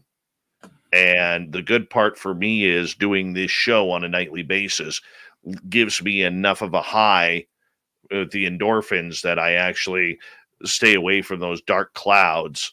And as I've got older, I've been able to really try to contain my thinking from those dark sides, So, anybody who talks about it is a winner in my books, because this is a subject that has been pushed under the rug for so long, especially for men. Men have, I'm not saying this doesn't affect women, because it does. It affects everybody on this planet. But from a man's point of view, men are always taught, buck up, toughen up, hold those feelings in. And we're not allowed to allow them to express, which is why Absolutely. male suicide rates are always much higher than female suicide rates. But I mean, the idea that you're actually going into these places, talking to these people who are suffering after what happened to them. Tell me about the power, and tell the audience about the power of sitting across from someone and looking them deadpan in the eye and saying, "I believe you." It's devastating and amazing all at the same time. There was this woman who, an older woman, who I met in a diner in the town. I drove to her town, and we met in a public place, and we had spoke beforehand about her encounter, and I wanted to interview her in person. So she tells me this amazing story, and I'll tell that story first, and then I'll get into Sure. what it was like being there. And this is only part of her story because we sat there for like 4 hours. But part of her story is, this took place in the 90s, and she was married at the time, and she had 2 kids at the time. The kids were teenagers, and it was about 9 o'clock at night, and the kids were downstairs, and they were getting ready to watch a movie. I don't know if it was, a DVD or, a VCR tape, or if it was on TV. I don't know. And the parents were upstairs, and the husband was already in bed, and she was getting ready for bed, and they were going to watch their own movie in bed. So he's already in bed, and she's in the bathroom, kind of getting ready for the night, brushing her teeth and all that stuff. And her husband notices this weird light outside their window. And he goes, "Hey, honey, like, what is that? That's not the moon, is it?" Because I guess it was really bright. And so she comes in and she looks out the window, and she's like, "No, that's definitely not the moon. I don't know what that is." And it was like this really big ball of light, and it was, above the treetops and kind of high in the sky, but they knew it wasn't the moon. So they go, "Well, let's go downstairs and go outside and look at it." So they come downstairs and they start going outside, and the kids are like, "What the heck are you guys doing?" They're like, "Oh, there's this weird light outside. We're going to go see it." And they're like, "Well, we're coming too." And they're like, "Okay." So they go on their front porch, and where the light was, they actually had to go to the side of the porch and kind of look around the house to see it. So all 4 of them are there, and they're looking at this light in the sky. They look over here, there's the moon, and they look back, and they're like, "Okay, well, that's obviously not the moon." So while they're watching it, the light then comes right in front of them. And again, it's probably treetop level now, but now it's in front of them. So they're all standing at the porch, and they're staring at it. And then it just blinks out. And they're like, "Wow, geez, that was friggin' weird." And they all kind of like, "Huh, okay, well, let's go back inside." So they go back inside, and the kids are like, "Ooh, what the heck? The movie's done." The credits were rolling for the movie. And the woman, the mother, she was like, "No, no, no, it's just starting." And they're like, "No, no, no, that's the end credits." And she's like, "What?" So she goes to look at the time on the stove and sees that it's after 11 p.m. It's like 11:05 or something. And she's like, "What? How did 2 hours pass? This makes no sense." And the family didn't know what to make of it. They still don't know what to make of it. There's no memory, but they had 2 hours of missing time as they stared at this light that was in the sky in front of their home. So we're in this diner, and she's explaining all this to me. She's in her 70s now, and it's really powerful to be with a witness. It's fine if they don't want to meet, and we can go through Facebook or email or maybe even talk on the phone. But if you can meet with a witness, you get to hear the tone in their voice.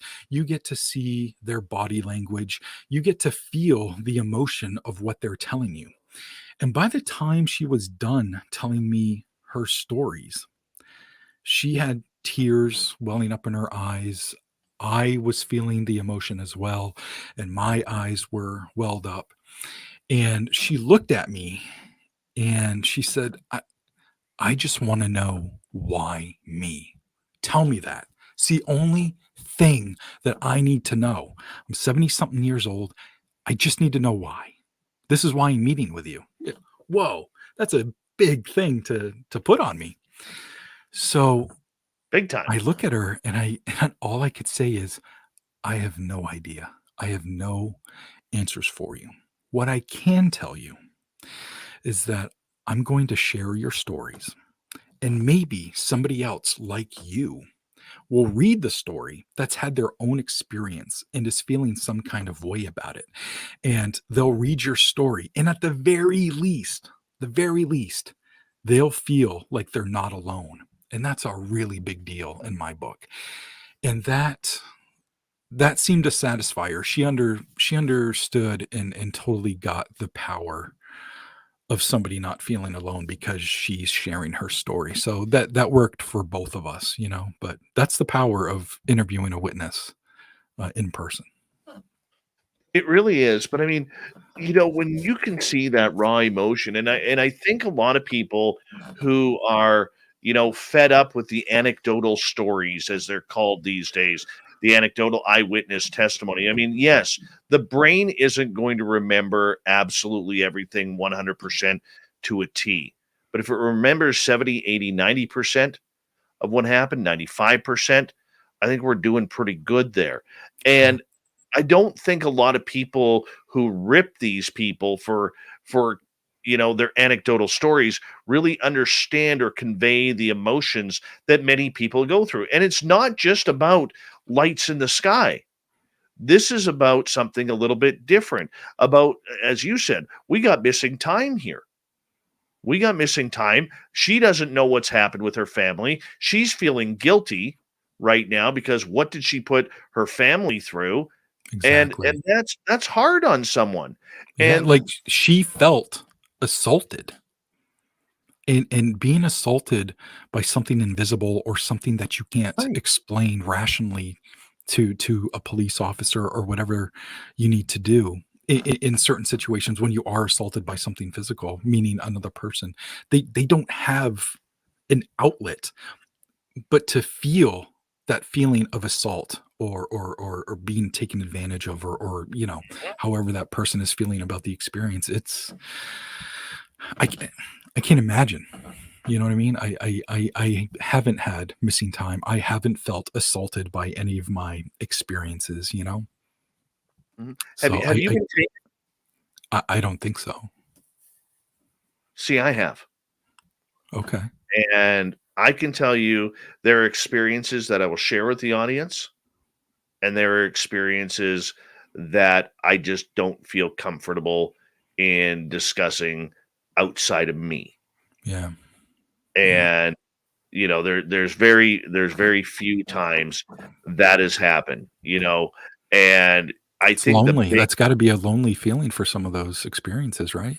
it is, it is, but when you look at it, you're trying to protect yourself. Yeah. You're trying to protect yourself, and people who experience this, they're not trying to do anybody harm. They just have been to the point of, "This has happened to me. I got a majority of the population that's not going to believe me. A portion of that wants me to go into a mental institution. I could lose my job over this. I could lose my family or my friends over this." And that is a lot of responsibility when you build up your life as an experiencer, because these events, whether it's, and I'm not talking seeing, a bright light in the sky. I'm saying when you get downright and personal with ghosts or Sasquatch or alien abduction, when it gets real, man, and I'm sure the witnesses have told you this, or at least you recognize this, it affects every aspect of your life. Every single aspect. It's unimaginable on how much it affects every single aspect of their life. And I think I was telling you before, like there are some commonalities when it comes to their explanations of their Yes. encounter, meaning the abduction process or waking up and they're on something, like on some sort of table or whatever. The one thing that has been the biggest common factor is living with a life-changing event that you don't feel like you can talk about and how that weighs on the psyche. That's so common constantly. And if I can be somebody in their life, even just for a moment, to give them a kind, non-judgmental ear, I'll do it all day, every day. Even if I think they're lying to me, because I definitely have spoken to some liars, but they're either lying because they have their own mental health concerns happening, maybe they think they're going to get famous from it, or maybe there's some other X factor that I'm not aware of. But I want that to give that person the benefit of the doubt to be heard. What I do with the information after that is, my own business. If, am I going to pursue it and put it in my book or something like that? Typically not, but to give everybody that kind, non-judgmental ear, I think is so important.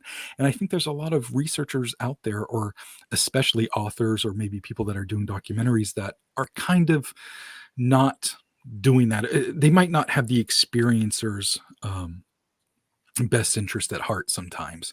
Give me that information so I can put this out. But what happens after? You know what I mean? There's got to be some follow-up, and there's got to be, some sort of comfort and care, or at least give them options for something. Like, if you're not going to follow up personally, at least, Right. point them in the right direction for some sort of help, Yes. Lynn Wallington, our weekend host, she is actually starting an experiencers group Nice. for our channel.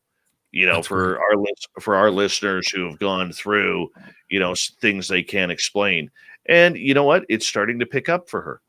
Cool. There's a lot of people who really understand that they need some help. Quick question here from Jeremy about the Allagash abductions. Before we got about 3 minutes to go here before we go to break, but I wanted to get this in. Maybe before you get into your thoughts on this, explain to our audience what the Allagash abductions are. Yeah, it's a lot to explain in 3 minutes. So a really condensed version of it. 4 friends from Massachusetts, they came up to Maine to do some fishing for the week. They were in college at the time, and I think it was spring break, and they came up to Maine to be in the wilderness for a couple of weeks, something like that. And they all saw this UFO on the first or second night, and other people in the camping area saw this UFO up in the sky. A couple of nights later, they're doing some night fishing. They light a big fire on the beach so they can make their way back after they're done night fishing. So while they're night fishing, they again see a UFO. It's just the 4 of them. They're in 2 separate canoes, 2 per canoe.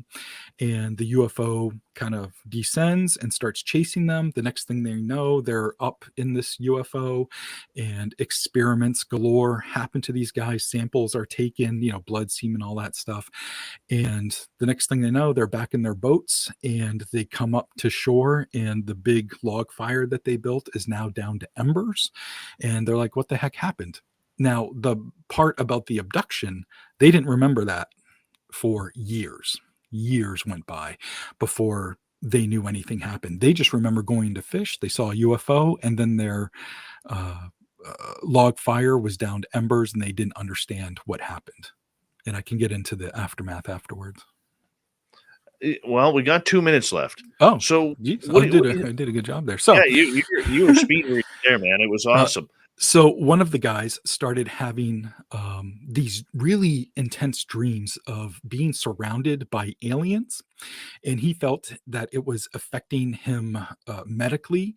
He started having seizures, and he was attributing it to these really intense dreams, and that something more than what he remembers happened that night when they were out in their canoes. So he sought out somebody for help, and that's where some of these guys went to a MUFON conference back in the day, and they met up with this gentleman named is it Ray Fowler? I think it was Ray Fowler. And he put him in touch with a hypno-regression therapist.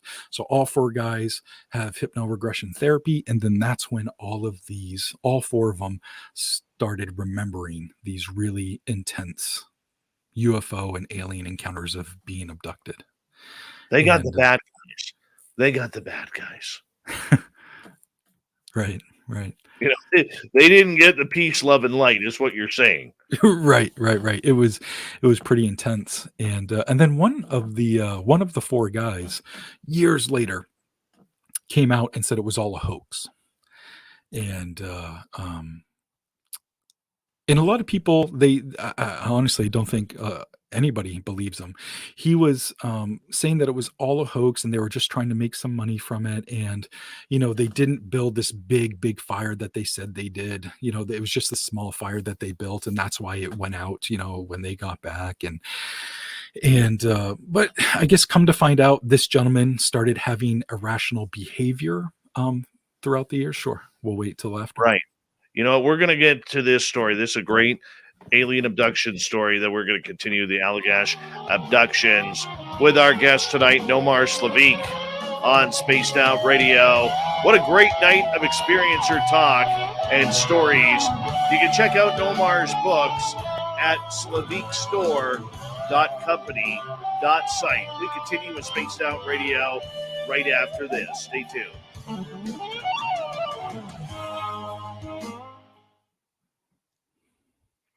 You know what? You know what, though? The problem that I have with that guy coming out and saying it was all a hoax is every skeptic who never wanted to believe that story now says, see, I told you it was a hoax. And in the meantime, the guy is probably doing it because he's tired of everything that's gone on. You know, but we'll get into that. We'll get into that. We'll get into it. And Kim asked a question, and it was just one guy, Kim. Yeah. All the other three stand their ground. One or two of them were actually art majors, and one of them like drew a comic book about their experiences, and you can find it on eBay and stuff. I have a copy of it, but it's a cool thing to have. It's a comic, written and illustrated by one of the experiencers. So pretty cool stuff. Right on. Right on. You having fun so far? Yeah, this is fun. Laura is saying something here. Something strange in the sky. Oh, yeah. She's talking about my appearance on Creepy Unsolved. That was a good talk too. Dylan has a fun show to go on and talk all this stuff. Very nice. Man, you had Connor on recently. He's amazing, isn't he? He's a great guy. Hi, gorgeous Amber's Paraworld. I hope you got power again. Yeah, Connor's a great kid, man. I wish I had that kid's energy. Oh my God. It's amazing. And his positivity. I mean, I guess I do have his positivity. Outwardly, inwardly, I hate everything. I hate myself, but outwardly, inside and out, this kid is amazing. Oh, yeah. Yeah, Jeremy, it's cold in Maine, dude. Yeah, Connor's a kid that really lives every minute to its fullest. Absolutely. And appreciates every minute. Is that a Burbs shirt or Burbs movie shirt? Yeah. Very nice. Thanks, Donnie Cho. I appreciate the second super chat here, man. Thank you so much, Donnie. By the way, roll call. I'm seeing a lot of new faces in here. Roll call. Where is everybody from? I always like to know where our people are from. Let me know if you don't mind, please.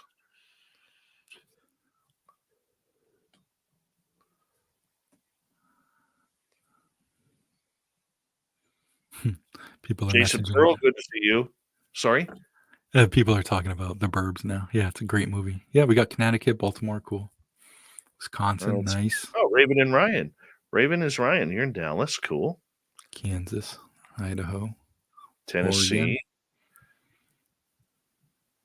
Oregon. Idaho, Ohio, California. Hi, John Brown. How are you, man? Mount Rainier, cool. Illinois. Nicole in Illinois, you've been hearing about those Chicago Mothman? Sensational Sherry, you got to go in the other chat room. Alabama, Alaska. Who's in Alaska? Oh, Shadows, you're in Valdez, Alaska. Very cool. Very cool, man. West Virginia.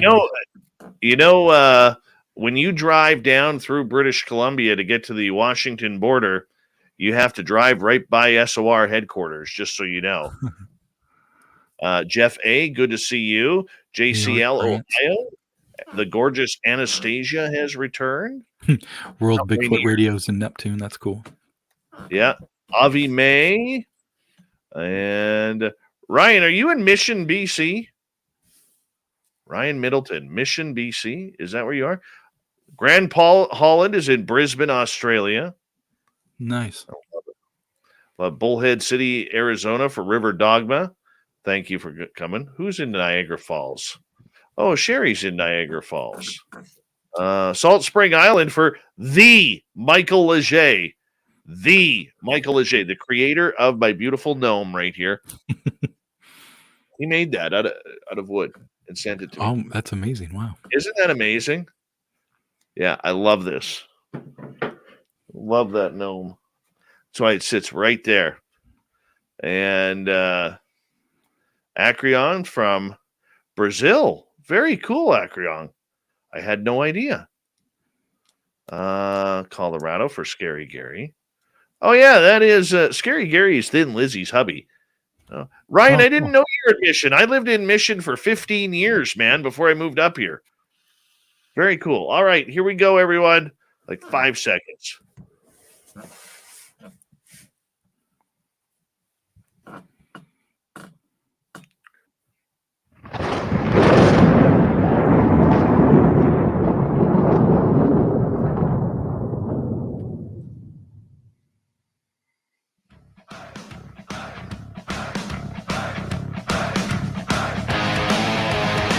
We passed the halfway point of Spaced Out Radio tonight. My name is Dave Scott. Thank you so much for taking the time to join us. I want to remind you that if you missed portions of this show or others, check out our free archives at youtube.com/Spaced Out Radio. Do old Davey the favor, hit that subscribe button. Our website is spacedoutradio.com. We have a plethora of features for you, including Rocking Out to Bumblefoot, reading up on Shirky Poo's Newswire, checking out our swag as well. Follow us on Twitter at Spaced Out Radio, Instagram at Spaced Out Radio Show, and now on TikTok at Spaced Out Radio. For the final time tonight, we have Nomar Slevik coming on in. We're talking experiencers all night long, and we have been talking about the Allagash abductions. And before we bring him back on, let's give his website where all his books are, including Granite Skies, Otherworldly Encounters, A Strange Trilogy. It's at slevikstore.company.site. Nomar, it's been a pleasure having you here tonight, man. I absolutely have had so much fun with you. Yeah, it's been fun. Been fun telling stories. Right before the break, you were talking about how one of the characters in the Allagash abductions all of a sudden came out of nowhere saying, it was all a hoax. I got a problem with this, and let me explain why. Because a lot of these people who have these experiences are traumatized, and they can't handle the pressure, the criticism, the skepticism, the people continually pointing in the face, you're a liar, this didn't happen. And one of the easiest ways to do that is to say, we hoaxed it. And the minute you say that, everybody from the skeptics to those who are questioning it say, see, we told you. And in the meantime, the rest of the group is thrown under the bus. Yeah. Take it from me. It's tough. So before he came out with that hoax stuff, he was doing appearances with the other folks that had the encounters at conventions, and sometimes he'd have his own one-off appearance somewhere. And his behavior started to get erratic, and then it started to get violent. And he ended up getting banned from a few different conventions due to his behavior.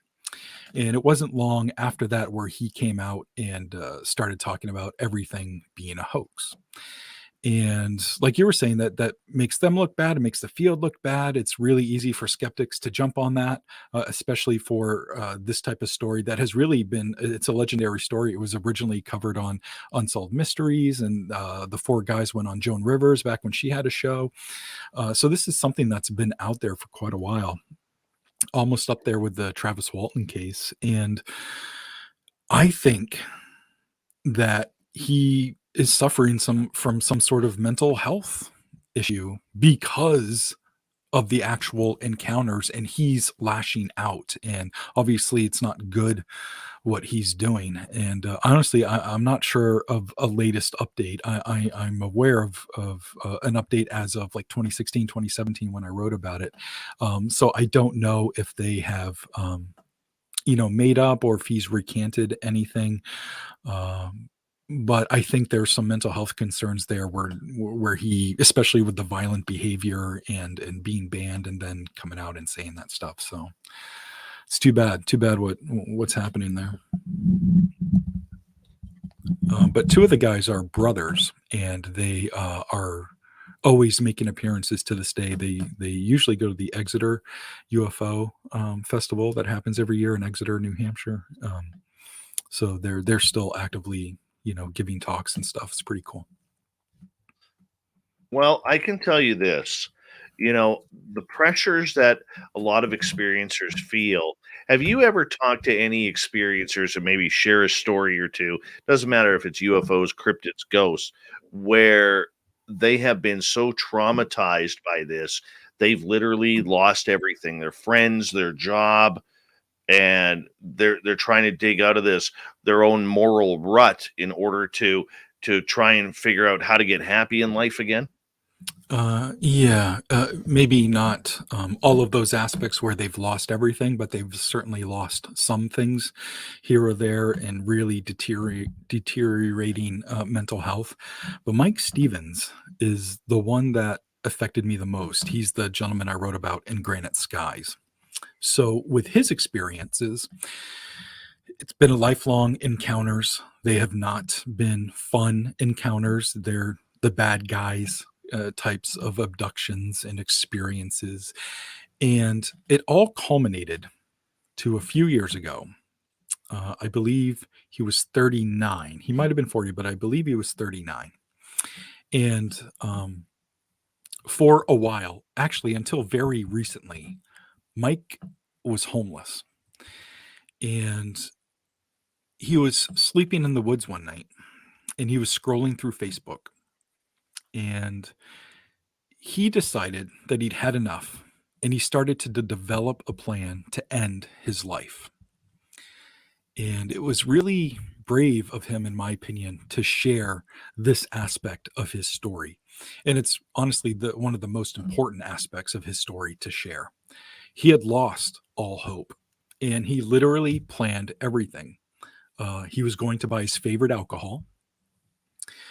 He was going to take some sleeping pills, and he made the plan to the way he was going to end his life was to hang himself.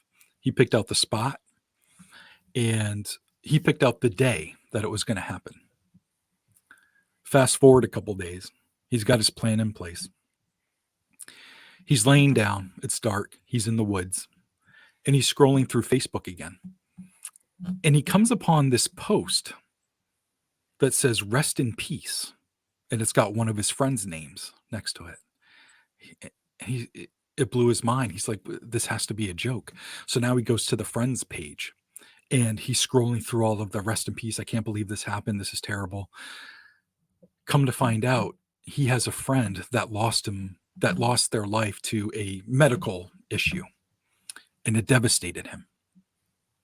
He immediately started doing the friend thing. He was close to this guy, and he started doing the friend thing where he reached out to the widow and was starting that whole process. And he gets now he's at the funeral. Obviously, it's sad. And he's looking around at everybody and how emotional everybody is. And he thinks to himself, if there's even just one person that I'm going to make feel this way, if I end my own life, I don't think I can do it. And that started his road to recovery. He's not 100% by any means yet. He's probably not even 50% yet, but he's trying. He's got hope. Before hopeless, now hope.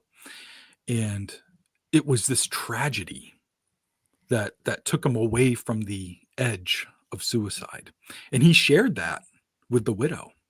And the widow allowed me to share that part of the story in the book. Yeah, which is amazing. So just to see him get to the brink and was able to pull himself back. And boy, it gets tough to talk about. And again, he's not he's like at like 50, or he's like the rest of us, you know what I mean? Like he still has some, some really dark thoughts sometimes, and he suffers from depression and anxiety. And he and I actually check in with each other, and we kind of have this pact where if it gets that bad, like if I'm on the edge myself, I trust myself now, because even though I struggle with this stuff, I feel like I've done a lot of work to get myself to a place where, not that I'm happy, I'm certainly not happy, but I trust myself now that I'll call somebody if I'm on that edge. Even if it's not Mike, we have this pact now that we will reach out if we're on that edge. And I think that's awesome. That is good. Yeah. That is very, very good. And, you need that pact, you need that trust, you need that ability to do that, especially the strength with experiencers like Mike and others that you have spoken to over the years. Is there a commonality that you have figured out, whether it's the anxiety, depression, whether it's, instability, trust, more on an emotional level? Have you figured it? Well, I haven't 100% figured anything out, but what I hear a lot is there's trust issues, and there's it's like this growing concern in the field of, not growing because it's been around forever, but it's being talked about more, is being misunderstood, the fear of being misunderstood, or to have your words taken the wrong way. That is a really high stress point for a lot of people, and really contributes to the trauma of what you're dealing with. And so the fear of being misunderstood uh, uh, is causing people to not speak. And then all of the stuff, by holding all that stuff in, that's doing all this other damage, that, and then becomes a snowball of, PTSD and all this other trauma. So again, not that I've figured out a way to fix anybody or anything. The best thing I can do is hear them out, hopefully point them in the right direction, and share that they're not alone, to them and to other people. I don't know if that really answers your question, but it did a little bit. But I'll expand the question. People who are experiencers seem to have a common tie together. Okay, and it always seems to lead down this little bit of a darker road, because the loss of friends, the loss of jobs, the loss of trust issues, being victimized and not having anybody believe who your victim is. So that's kind of the road that I was going on with that, if you had noticed any patterns. the patterns is what you really just explained. It's the falling off of these things that were flourishing in their life and has since gone away. And that's really, again, that kind of goes back to their catalyst for PTSD, anxiety, depression isn't the normal catalysts that other people have, which is maybe some sort of sexual assault, or maybe poor upbringing, or whatever's happening. Their catalyst is extraterrestrial in nature, and they're still going down these same dark roads and dark thoughts and things as people that have a different catalyst, or a normal catalyst, if you will. So I don't know. I guess that's my thoughts on it. Have you dealt with a lot of experiencers who, when taken, have come back wearing their clothes backwards, missing clothes, someone else's clothes? Not someone else's clothes, but clothes, either parts missing or completely naked. But the clothes are still around, like in a ball, like on the floor, in the bedroom, something like that. Also, clothes being backwards, either a shirt or even pants being put on backwards, or boxers being put on backwards, or something like that. But I think the one thing that wasn't so prevalent, at least in a lot of the older books that I was reading about abductions, is talking about feeling, people not realizing that they had been abducted yet, but they're waking up like they had run a marathon, and they're just exhausted, and they don't understand, because they just remember going to bed at a certain time and waking up at a certain time, but now they're exhausted, and they need a vacation from their sleep patterns, and just how uncanny that must feel, like if you haven't started exploring what that could be yet, just how crazy that's got to be. What kind of feeling that is, because sometimes I wake up really tired. I'm sure we all have, but I also remember getting up to go pee, or maybe the cat was doing something, so I woke up, and but for people to believe that they've been sleeping all night, but they wake up and they're exhausted, and there may be a weird shirt thing, or maybe there's a mark somewhere, but you can always explain that stuff away. Oh, I must have been tossing and turning and I bumped myself, or that's why my shirt got turned around, or whatever. It's really easy when you're in the middle of it to try to explain the stuff away, to not make it weird. You're trying to rationalize everything. Oh, very, very much so. And, some of the stories I've heard, like John Carty, who's been on this show before, he has some amazing footage and experiences in his apartment in Philadelphia. And his first experience when he was like 15, 16 years old, I mean, he watched the Greys walk into his bedroom. And when he woke up, he wasn't in the bedroom anymore. He was on his couch, and his basketball shorts that he was wearing were now backwards. And he had no shirt on, and he's like, I know I was in my bedroom. Like, that's the last memory he had. Right. When the first Conjuring, the second Conjuring movie came out, and there's that scene where the little girl kind of wakes up and she's like on the floor in the living room. I don't know if you remember that scene, but she had started to tie herself to her bed because she didn't want to be taking some other place, but it's really cool the way they film the scene, because she's in her bed, then all of a sudden she's like kind of kerplunked on the floor in the movie, and it really sparked the memory of numerous experiencers that I've talked to, where they just it's one moment and then the next moment, it's a split second to them, and they're in a new place, but they've woken up, like it jolted them out of their sleep. There's still no memory of lights or beings or anything like that, but they're in their bed now, they're on the floor in the living room, or they're under the kitchen table or something like that. And again, to live with that has got to be insanely uncanny if you're not thinking extraterrestrial, and how to to explain that away. It makes me think about where sleepwalking came from. You know what I mean? And is that a part of explaining things away, or is it a little bit of both? Like, it is a real phenomenon, but it's also a thing that experiencers use to explain away what's been happening to them. What's the weirdest thing that's happened to you? The weirdest thing that's happened to me? Okay. I was investigating an old funeral home, and I was outside of this funeral home. There was the garage door where the hearses used to go, and I had some team members inside, and I was outside. And this had been like the 10th time that we had investigated the place. And what we were trying to do was finally like rid the place of spirits, but we're not experts in that. So we actually brought some people in to do some saging, and to do some blessing, and to do some salt stuff. And so they were kind of doing their thing. And what they ended up doing was trying to create a path for these spirits to literally walk out of the home. So we left like 3 feet of open space that was not salted or blessed or whatever, where they had to be kind of forced to be corralled to go out of. And when I say, spirits and stuff, like after investigating there like 10 times, we just kept getting different names, to the point where there could be over 50 spirits there. And again, this is a former funeral home, so that kind of makes sense. It had since been turned into 4 different apartment buildings in the same building.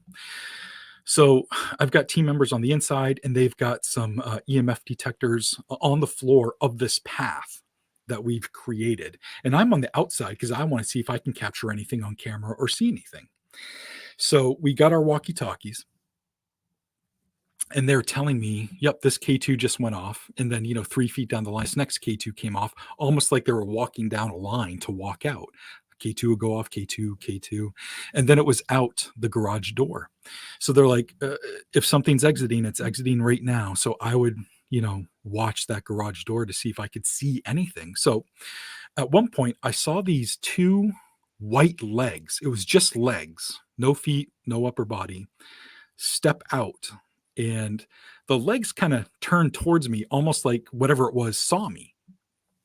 And it stood like that for a second, and then it just kind of dissipated. It didn't blink out or anything. It was there, and then I stopped seeing it, type of thing. And at one point, there's this field that's attached. It's like the backyard, and it's all grass that's attached to this property. And if I'm looking here, I'm looking at that garage door. And if I look this way, I'm looking at the grass. So they're telling me all these things are, the K2s are going off and stuff. And then I look in the middle of the yard, and there's this black triangle in the middle of the yard. It almost like it was a pine tree, like a juvenile pine tree in the middle of the yard. And it's kind of swaying like that. And it's black, and I'm like, I'm pretty sure there wasn't a tree there. It's maybe, I don't know, 50, 60 yards in front of me. And I'm looking at this thing. So I have a night vision camera, and I bring that up. It's not in the camera. I bring it down. I see it. Bring the camera back up. I don't see it. So I radio the people inside. I'm like, hey, I'm seeing something out in the field, and I'm going to walk towards it. I don't know if it's a tree or whatnot. I just know I can't capture it on camera. And they're like, okay, be careful. So I start walking towards it. I walk maybe 20 yards away or so, or I've walked 20 yards towards it. I put the camera up again. No, still can't see it. But I start getting this overwhelming, ominous feeling.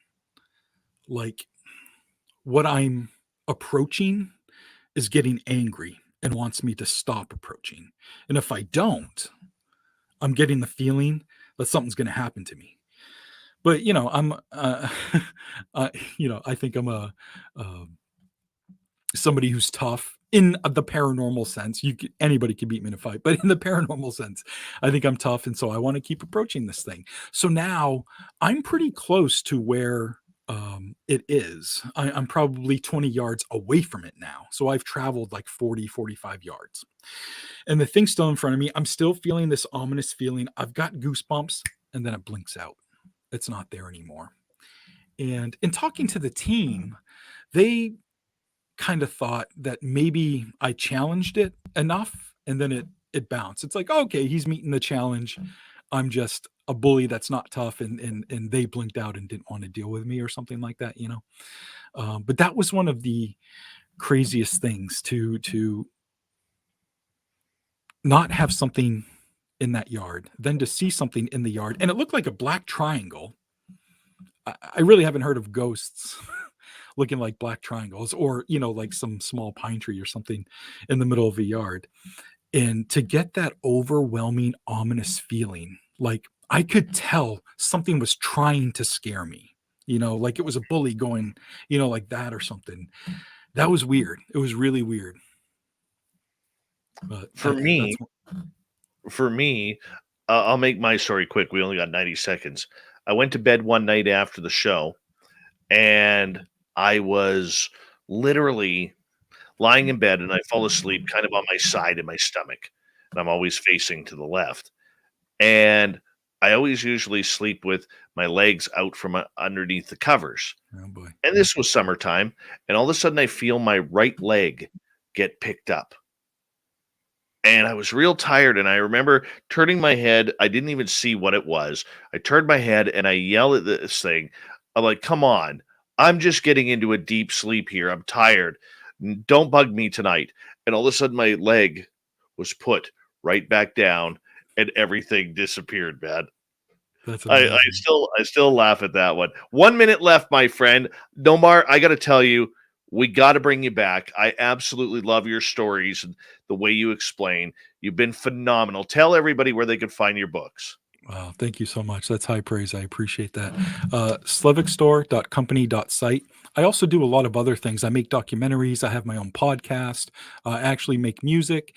If you want to check everything out, you can go to allmylinks.com/Slevik. allmylinks.com/Slevik. That gets you to my books and all this other stuff that I do. But if you want to buy a book, that would be amazing. This is something I do full time, and it is my day job. So slevikstore.company.site. I would love any support you could throw my way by getting a book, and I'll sign it and throw some goodies in there for you too. Beautiful, Thank my you friend. so much. What a pleasure to get to know you, and I thank Bree on our booking team for this one. This was a pleasant surprise, and I love it when that happens. And I just feel like we got a lot in common, and we'll definitely bring you back, definitely this year. It's awesome, just awesome show. Nomar Slevik on the show tonight. Go support him, get his books, talk to him about your experiences. Coming up next, we head into the swamp, followed up by the UFO Report with Fedora John. Hour 3 of Spaced Out Radio is coming up next.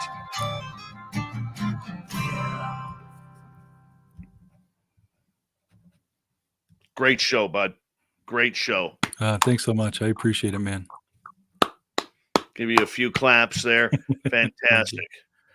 Yeah, this is fun. You're very easy to talk to. Nicole, yes, that's right, from Maine. Yeah, you're very easy to talk to, so that's awesome. I'm sure you have guests on. You have a ton of guests on, and they have also been on a ton of other shows. And I've been on my fair. I would say I've done hundreds of shows, and you are one of the few that really makes it comfortable and easy to talk to. And that's something that somebody who's getting interviewed it's really a big deal. So thank you for that. I appreciate you, my friend. I appreciate you. I'm going to let you go because I got to get ready for hour 3 here. But let's stay in touch. And if you ever need to talk experiences or anything, you got my phone number. Awesome. Thanks so much. And thanks, everybody in chat. Take care. All right. Take care. Nomar Slevik, everyone. God, what a great guy. What a great guy. This is the way I like to end my week on nights like this. Beautiful. Absolutely beautiful. Candy Romero in Vegas, by the way. I need you, because I know you're going to the Vegas party, since you live there, to go, if you're going to the Vegas party for anyone and you haven't registered yet, go to info@spacedoutradio.com, leave your name and your size so we could get a gift bag together for you. And it's going to be a lot of fun. So we need to I need to know how many people are there so I know what to bring down with us. April 22nd to 24th. So it's going to be a good time. Rose Demaray, how are you? Looking good tonight. The lovely Nikki, how are you, my sweet? Much love to you. Much love to you.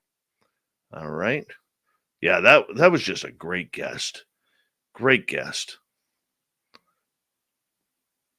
Mm-hmm. Very happy right now. Very happy.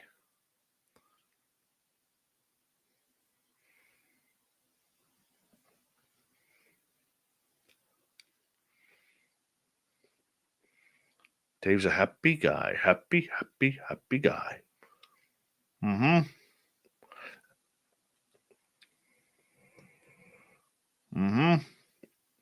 E. Niles is coming to Vegas.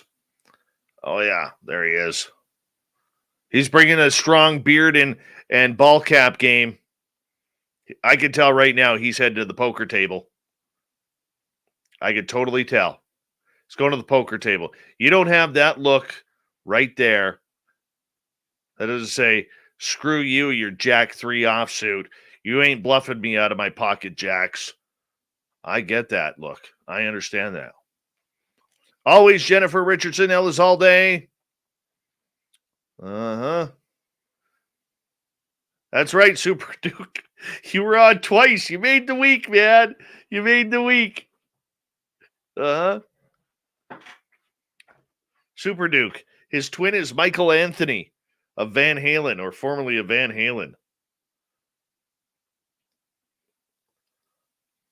Next time, Duke, I'm bringing up a picture. You two are doppelgangers.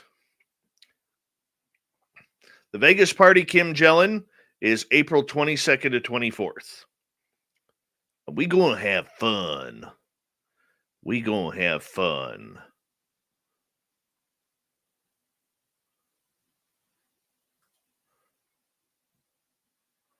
Yeah, we are. Yeah, we are.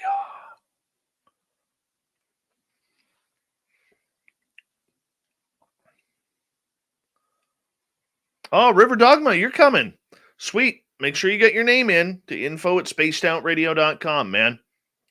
So we can add you to the list. I know the website says put your phone number down. I don't need your phone numbers. I just need your 100% confirmation and your size. That's what I need.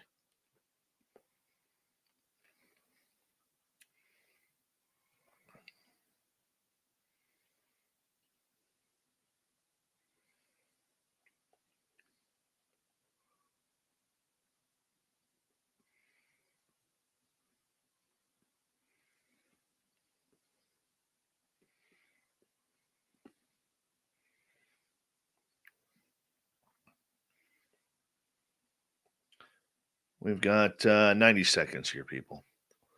I better get Shirky Poo's news ready. Where did I put Shirky Poo here? Shirky Poo, where are you?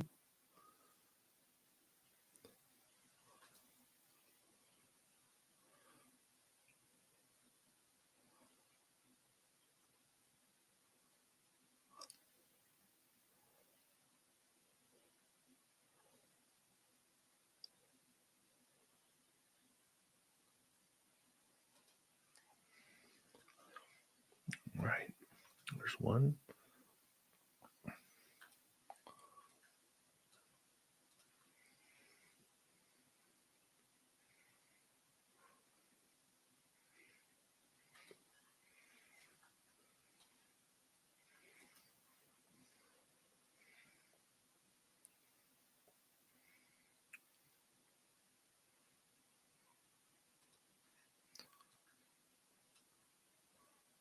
All right. Thank you so much to Dry Toast, Donnie ×2, Jeremy, Thomas, and Rex for the amazing super chats. It's a wonderful way to support what we do on this show. And here we go, everyone. We're going to get going right now in like 5 seconds.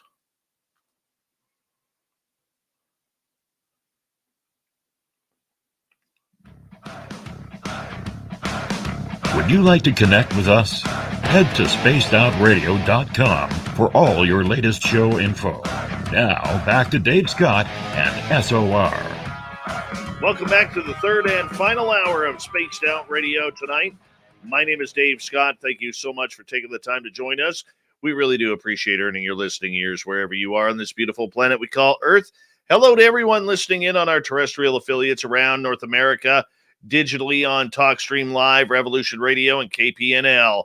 All of our archives are free. Go to youtube.com/Spaced Out Radio. Do me the favor, hit that subscribe button. The Desert Clam has set the password for tonight in the SOR Space Travelers Club. What is this? Cacography. Cacography is your password. Use it wisely, Space Travelers, as the Clam sets the password each and every night right here on Spaced Out Radio. Our website, spacedoutradio.com. We have a plethora of features for you. Rock out to Bumblefoot, read Shirky Poo's Newswire. Check out our swag as well. Follow us on Twitter at Spaced Out Radio, Instagram at Spaced Out Radio Show, and now on TikTok at Spaced Out Radio. Let's head over to the swamp, where our main man, Swamp Dweller, from the great YouTube channel, tells us another creepypasta spooky story. Hi, Spaced Out Radio listeners. This is Swamp Dweller. It's time for your nightly dose of spookiness on the show. If you have an interesting encounter or a spooky story that you would like to share, be sure to submit them in at swampdweller.net. You can also find our YouTube channel at youtube.com/swampdwellerreads. Now, let's chill out, relax, and together, let's enter the swamp. In Roscommon County, Michigan, a few years back, I had what I believed to be a Wendigo or Dogman encounter. I was biking down an old, quiet, 2-track near my home, scoping out 100 acres of land that had been lowered immensely in price. It was 1 in the afternoon when I caught sight of a figure at about 10 to 12 feet tall, taking roughly 3 steps in about 50 yards ahead of me across the property line. Ahead for a better look. The figure had backwards hind legs. Its neck was strange and its eyes were a distinct yellow. The neck was so long it looked as though the thing could swallow an entire human in it. When it walked, there was no up and down movement, but more like a gliding. This figure seemed spiritual, not physical, and it soon dissipated. I went to check for tracks, but I found none. The land eventually sold, and when it did, I was asked to check out an RV someone was selling. The land the RV was on was the same land I witnessed the creature 6 months prior. Seeing this made all the memories of the creature flood back. I wanted to ask the elderly owners if they'd noticed anything strange while out here. But I also was there on business, so I had to be careful in my wording. Knocking on the couple's door, they opened up. I told them I knew the land well and was curious if they'd seen any wolves or wildlife in the area. The couple smiled and went on to a heavy rebuke of wolves. I then changed the subject and went inside the RV to find the walls covered in wallpapers of wolves and pictures of wolves everywhere. There were also many references to Indians and dream catchers. I never bid buy the RV, but I believe what I saw 6 months prior was a Wendigo or a dogman in spiritual form.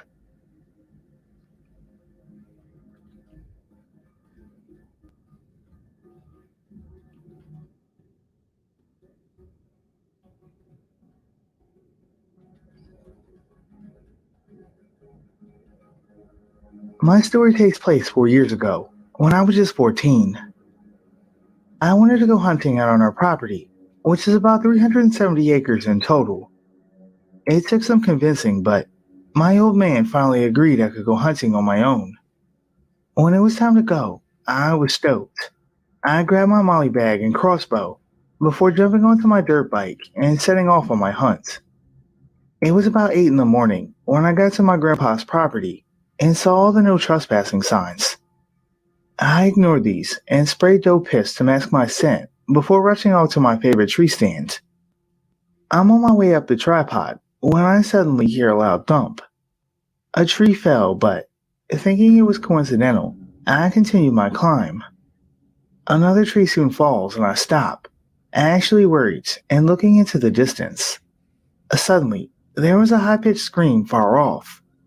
I couldn't describe it too well as I'm deaf and I have an implant in my ear that helps me hear. It was when I was almost at the top. I see this monster buck running for its life.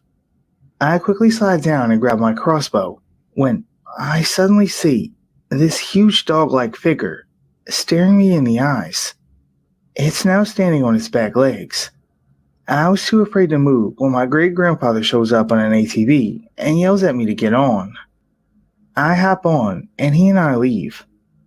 Later on, my hunting pal, I'll keep his name private, mentioned to me a story about a black dog-like figure that would prowl the woods. I believe it was the Dogman. If you ever encounter one, just run. All right, we say thank you to Mr. Swamp Dweller for another amazing couple of stories here on the Swamp. A beautiful section. We go into the spookiness of creepypasta. Swamp Dweller, make sure you hit subscribe on his channel. But right now, it is time once again for the Unbiased UFO Report.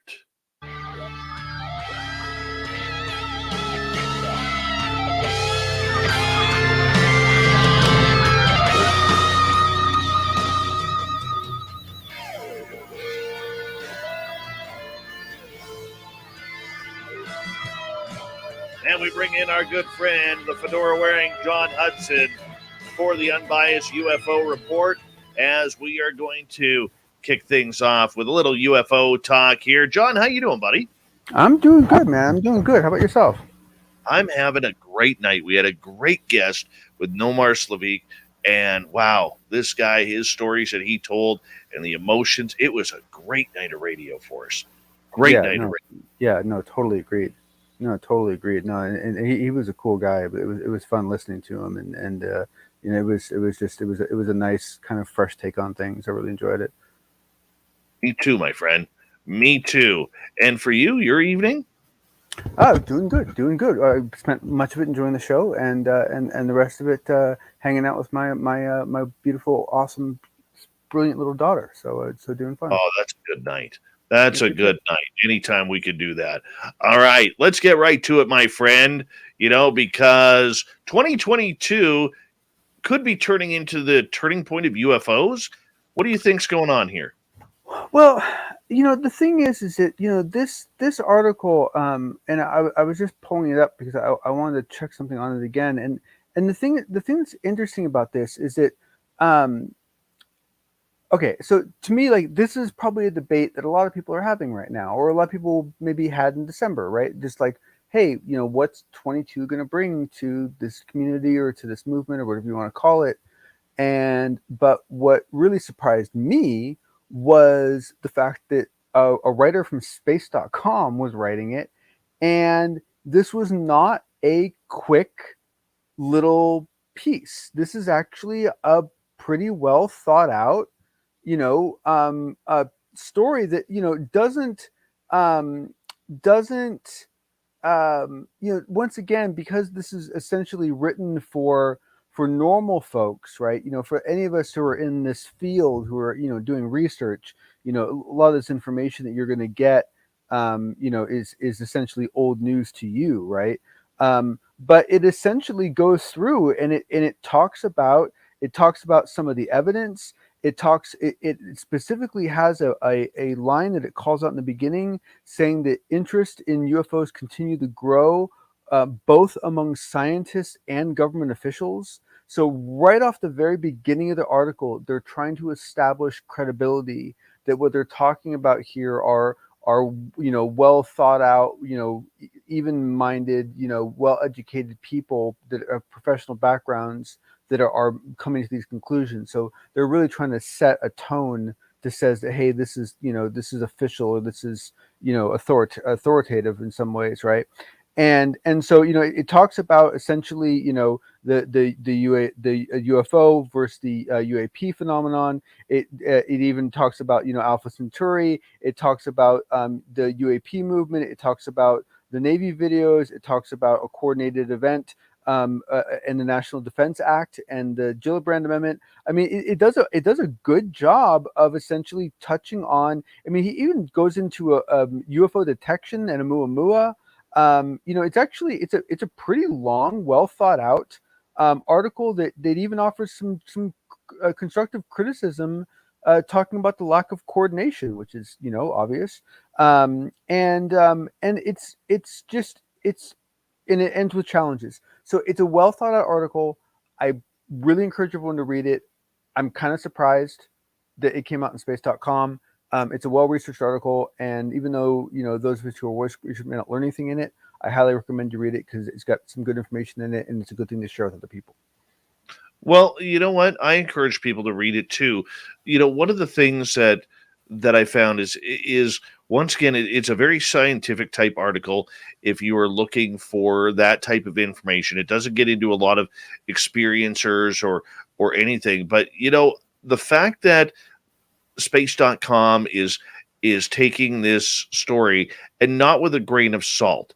There was no anecdotes, there was no puns, there was no, shots over the bow that a lot of people like to make fun of this topic. I like that. It was like that. a normal article. It was like an article you'd see about a real topic, right? Right? I mean, I hate to phrase it that way, but that's how, that's kind of how, I mean, I think that's what you're referring to, and I completely agree. I mean, there's not a lot of new information. It's a lot of recycled information, but the fact that space.com is carrying it, I think that's the weight of the story, John. Yeah. And that's the thing is that I want more mainstream periodicals to look at all the research that folks like us do as a buffet, and go ahead and pick through that buffet and pick the items that you think are going to have the most impact to your reader base and use that information. And to me, that's the right way to do it. And so I encourage every mainstream, publication out there to basically pour through all of our research and just grab what you think will be passionately, appreciated by your readers. Absolutely. Did anything catch you off guard in that article? I would say I was a little surprised that that they brought up detection. I would say that's the only thing that kind of like gave me kind of a second take. I was like, and it wasn't that there was anything significant written about detection, but I was just I was kind of like just going through the list and like, wait, detection. That's a more aggressive, outbound sort of procedure, So that surprised me. Yourself? And one of our former guests, Dr. Michael Masters, professor of anthropology at Montana Tech University, says Yes. the human time traveler's model to explain UFOs has been gaining traction over the last couple of years. And he says, I think people are starting to realize that this makes a lot of sense in the context of how these ships operate, how they can achieve such incredible accelerations and decelerations if they are manipulating space-time in their own reference frame in and around these craft. And if we can take seriously the descriptions of beings seen in association with them, how they are ubiquitously described in such human terms regarding their behavior, technology, and morphological form. I mean, what Michael is saying here, and Michael's a big fan of this show, he is basically saying, And I'm a look, big fan of his too. I love Yeah, his theory about time too. travel and abductions. Yeah. But what he's saying here, John, and please correct me if I'm wrong, is look, we see the spaceships. We need to know what's inside. Who's controlling that? And if there are beings controlling this, how are they doing it? Where are they from? And we got to start looking into this aspect that we could be being visited Oh, by an extraterrestrial presence. oh, you're just all those kids that wanted to open your presents early. Can't you just wait and be surprised? Sorry. No. I know. I mean, no. I mean, I don't know. I mean, No. no. I mean, No. I mean, the thing is that, and the problem is that you start talking about what we're talking about now, and it's fun, but it leads to a darker aspect, which is what is the intent, right?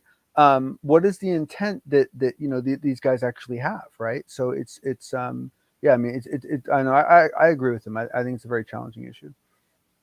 All right, let's move on to topic number 2 tonight, which is Linda Moulton Howe appeared on Kurt J. Mungel's Theory of Everything. And I'm a little, it doesn't surprise me that Kurt J. Mungel, who's a great podcaster, by the way, on Theories of Everything, you can sign up for him on YouTube. What surprises me is how few interviews Linda Moulton Howe has been doing, and the fact that she finally, yes, she has her own YouTube channel. She does her own studies and interviews, everything like that. But she's not interviewed by a lot of people these days. She's kind of pulled back from that scene. Yes, and perhaps we saw some indication of why. Because essentially, I thought it was a very good interview. I will say this, that because of Linda's style, it forced Kurt to completely alter his style. Kurt, one of the things I love about him is that he's a quick thinker, and so he typically kind of gets us firing back and forth. Linda is a kind of a long-winded, verbose sort of creature. And so she gave these incredibly thoughtful answers to things. But what it meant was that Kurt wasn't able to get in his kind of normal, 10,000 questions in, right? And but it went well. I mean, it went really well, and I thought she gave really good answers, and it was all going fine. And then it's like toward the very end of the interview, she mentioned that her battery was going to die, and so he tried to get her to change batteries and come back, but she said it'd been 2.5 hours, and she was tired, and so he's like, okay, well, how about 3 more questions? And she's like, well, 1 more question. He's like, okay, fine. And he asked a question, unfortunately, from Steve Cambrian, whatever his name is, from Truth Seekers. And it was and I was a little worried because it was his standard kind of try to poke the bear sort of approach, where he basically said that he found some photograph on her website that had been lifted from a video game, and he told her about it, and she never removed the picture from the website, and he wanted to know why, right? And so it's like, really, this is like the appropriate time to be asking that question. But anyway, she said that she didn't know what he's talking about, and which is probably true. And he said, you know what, that's fine. Let's just move on to another question. So he gets on to the next question, and unfortunately, I think that question and the negotiation to keep her on for this last question kind of put her into a kind of a bit of a defensive mindset. And the next question actually came from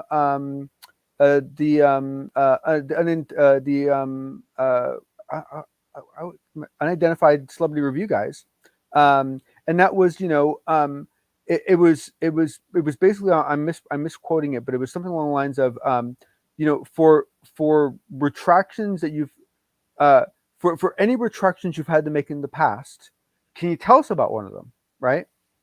And and you word that correctly, and I think that's a really fine question to ask someone. Hey, can you tell us some time in the past where like something you really believed in just didn't end up working out, and then you had to deal with it. Like, how did you deal with it, right? Like, to me, like, that's a pretty reasonable question to ask.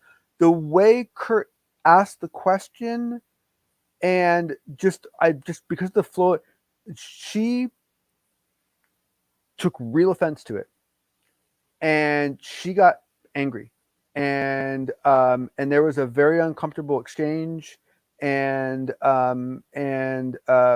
they were both very professional and respectful of each other, but it was clear that she felt that he was trying, that she indicated that she felt that he was trying to catch her in something, that he was trying to get her in something, like to trick her into saying something.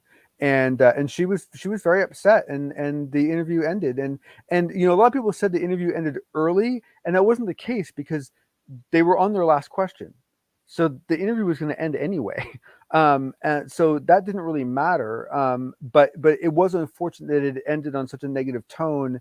And it was unfortunate that Kurt was, Kurt took it pretty hard. He felt pretty bad about it. And because the last thing he wants is to make a guest feel, like they're being attacked.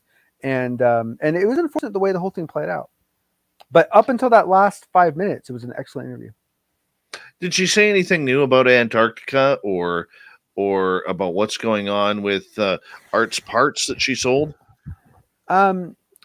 So she gave a few little tiny data points along the lines of TTSA and the CRADA that basically back up my hypothesis that I shared with you that we got feedback on, and basically that and I mean, she basically phrased it a different way, but what I think will be interesting for people to listen to is she talks about the fact that there was all these attempts to be able to generate terahertz, the right level of terahertz radiation, or terahertz frequencies, and essentially there were several people that thought they could pull it off, and in the end all the private options failed, and it was the Army lab that did have the terahertz equipment. And so that was one of the main reasons why the parts went to the Army, was for that. But Linda, because she was so worried about getting the parts back because of the Army being involved, that's why she forced it to be a sale where she sold the parts as opposed to lending it, because she assumed that since the Army was now involved, she would never get the parts back. So that's the whole reason why that she requested payment for it. Yeah. But essentially, it wasn't anything specifically new, but it was nice. It was nice to get some details fleshed out. And so me personally, I have a much clearer picture of the story.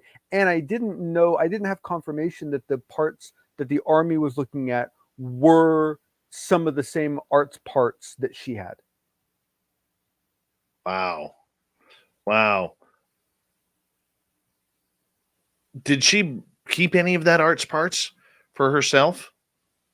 Yeah, no, she did, because basically with the exception of that the small piece that went to the Army, every other piece has been specifically lent and had to be returned.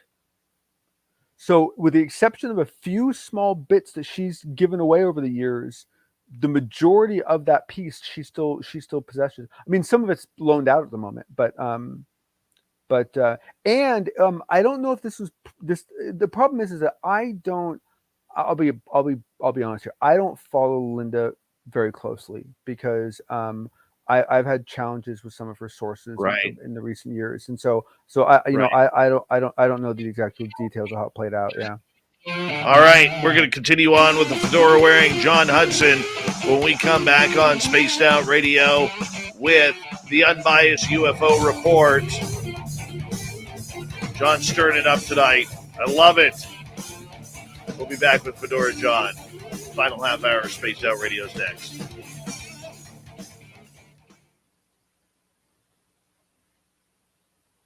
All right, we're clear, dude. That's good stuff right there, Fedora. It was a fun interview of her. It really was. It was really unfortunate that it ended that way because up to that point, I thought it was a great interview. Yeah, no kidding. No kidding. Yeah, and it's funny too. Is as just a quick side note, of all the interviews Kurt's done over the last year and a half or whatever, I haven't watched all of them, but I've watched a lot of them, and the only ones that I've seen go really, really south at this point now are the end of Linda Moulton Howe and Travis Walton, and I just think it's kind of funny that like two of the most prominent UFO folks are like the two that he struggled with. So.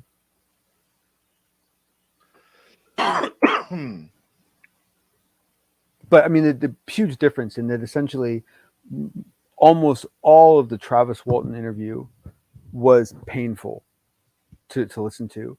The interview with Linda Moulton Howe was actually a really nice interview. It was only the last 5 minutes or something that was uncomfortable. Hello, Jessa Figmentation. I like the play on the name there. Welcome. Let's see here. Hi, this is Jessica. Welcome. A different name. Same person. Do we get a third name? No. No, we don't.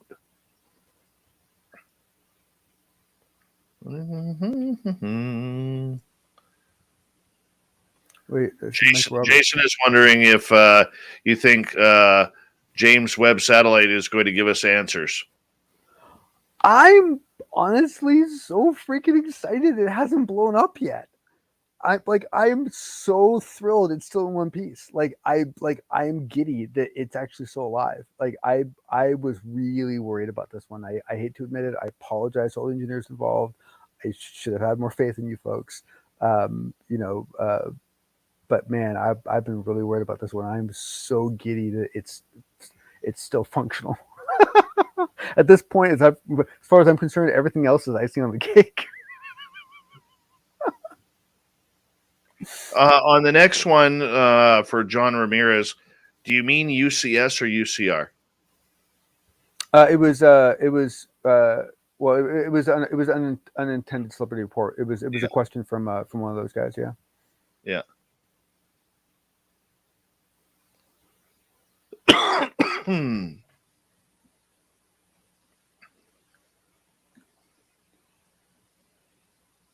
I'm hungry.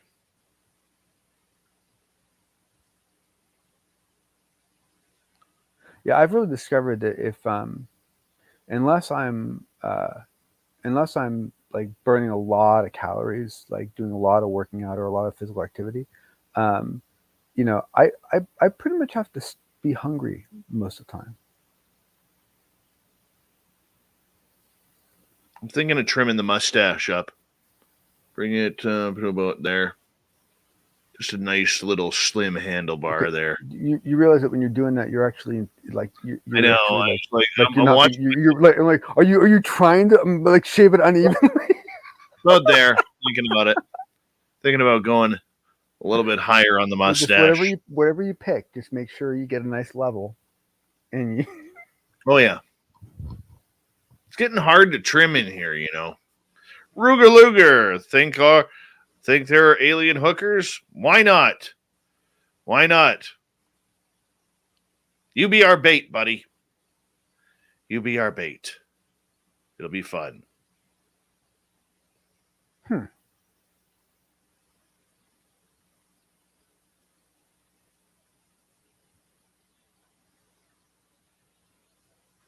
mean, one would have to think.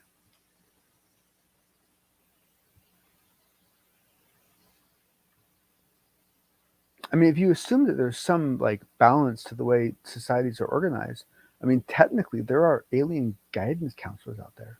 Think about how sad that role is. Alien guidance counselors.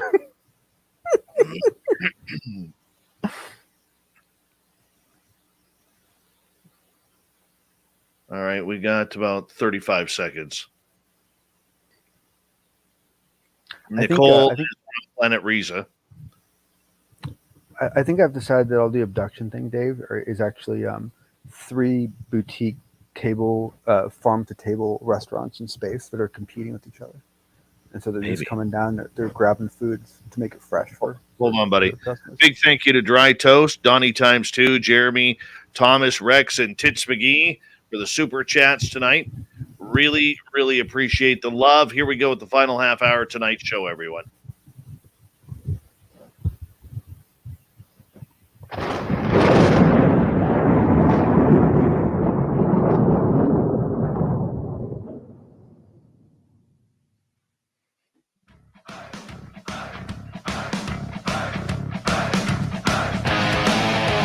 We rounded third. We're heading for home tonight on Spaced Out Radio. Thank you so much for tuning us in. My name is Dave Scott. Let's take you home tonight.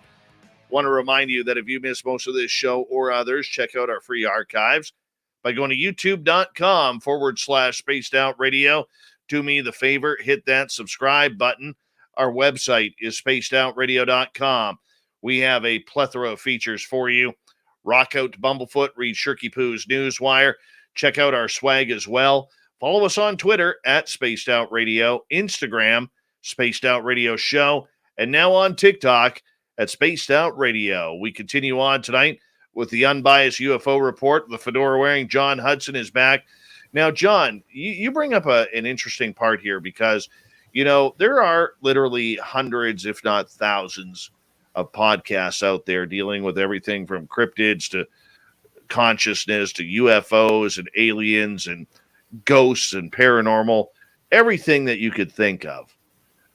But you brought up a point on one from recently this week where you mentioned the tone of it can really turn an interview sour. Give us the breakdown.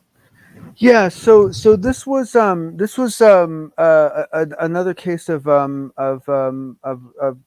friends over Celebrity Review that were involved, and they did what was for the most part a good interview of John Ramirez, and there was another gentleman involved, and I apologize, I don't remember his name off the top of my head, but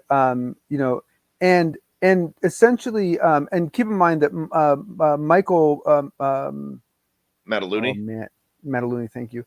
Is out for now. So he wasn't there. So and so basically, it should have been. I mean, that channel is known for being a safe place, right? A safe place for people to go where they're not going to feel attacked, and essentially I have no idea what was going on. I'm really baffled by what happened, but for some reason the tone that Rather was using was very acidic, and it was uncomfortable, and John reacted to it, and it got a little confrontational, and it was awkward, and it was hard to listen to, and it was the sort of thing where it was like the first 40 minutes of it are awkward and hard to listen to, and finally others jump in and they kind of get control of the interview again, and the problem is if you listen to what was asked, I need to go through it again. But the last I looked at it, I couldn't pick out any words that Rather used that were wrong, or any question that he asked that should have been seen as out of bounds necessarily. Right? I really believe and this is my personal analysis. I really believe that it was his tone that was the issue, and so the problem is that now, so there was a lot of negativity thrown toward the show because of how this played out. You can see it in the comments and so forth. um, they had to do damage control in that they then very shortly afterwards came out with another show where they do analysis of their own show. And so there was definitely an attempt to get out in front of it. And to a certain degree, toward the end of the interview, they were kind of laughing about it a little bit and trying to kind of lighten the mood a little bit, because there's no reason for it to be all serious and everything, right? I mean, some people just have off days, right? I mean, it's like it could have just been having a bad day. I mean, who knows, right? But the point was that this was I mean, John Ramirez has not done many interviews. He's not going to do probably a whole lot of interviews. I believe his next interview is on Coast to Coast. And so it was cool for them to get him. And they, basically they kind of blew the interview in a way, very much. I mean, for a lot of people they did. And it's really unfortunate because some people are going to read into what the questions were, and I don't think that had anything to do with it. I think it was all tone. I really do. I think it was all tone. But I'd love to hear what other people think. There's a difficult task in doing an interview. I mean, for the majority of podcasters out there, they aren't professional broadcasters. All right. And they are doing this because they love the topic. And it doesn't matter what the topic is, whether it's UFOs or sports or baking or how to fix a car. All right. There's millions of podcasts out there and YouTube channels for everybody who just wants to have a voice. And that's the beautiful part of the entire social media medium. And at times when you don't know how to interview someone, or an interview goes bad, and we've had them go bad on this show. The big thing that you always have to remember is the majority of the people here have secondary lives. The ones that pay their bills, the ones that are paying the rent, putting food on the table before you can get home and potentially live a dream of making it in broadcasting one way or another. Some have that dream. The majority just like to do it for a hobby and be a part of something that is special to them. And I think that is perfect, but on the flip side, this is where, you've heard me go off on a number of times, and I'm not blaming Rather or Lou or Mike at UCR. Those are good people over there. Oh yeah, and they work hard, and they put on a good show. Yeah. They put on a very good show, and like you said, they've never been a type of group to ruffle their feathers. And as I go forward, I will also say that we were very blessed to be asked to take part in their last Big Phone Home 2 that they did for UAP disclosure. And we've developed a real kinship and friendship with that show. And the point that I'm getting at when I go through this is, knowing those guys, it was probably a bad day. But the problem is, a lot of times many people in the audience, and not to throw direction at the audience or blame at the audience, because you need a great audience in order to have a great show. But sometimes there are audience members out there who take things the wrong way, and the line of questioning the wrong way, and it affects what we're doing here. Oh, it really does. Oh, for sure. Oh, no, it really does. It really, really does. Yeah, no, I completely agree.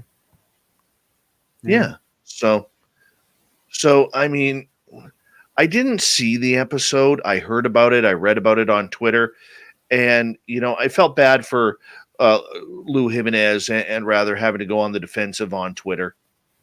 They really had to go on the defensive, and unfortunately, that goes with the line.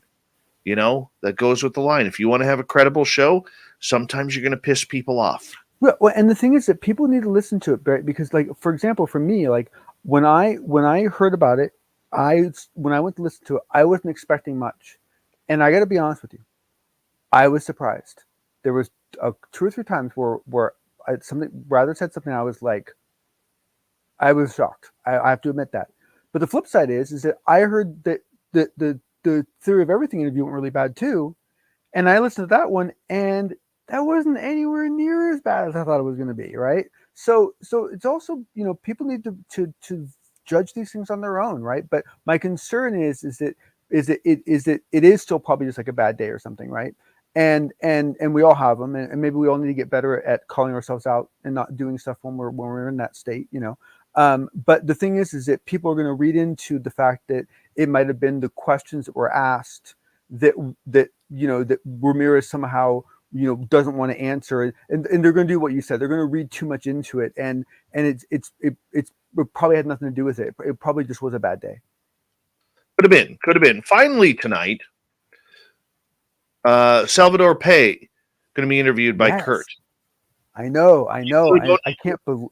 I can't For believe that's people going who to happen. don't know who Salvador Pay is, give us a breakdown. Yeah. So basically, he's the one that basically wrote those papers, and basically, so the Navy patents that everyone has heard so much about, the Payas effect is what he coined. He's been interviewed kind of indirectly, and I don't think he's ever been interviewed live. I could be wrong on that.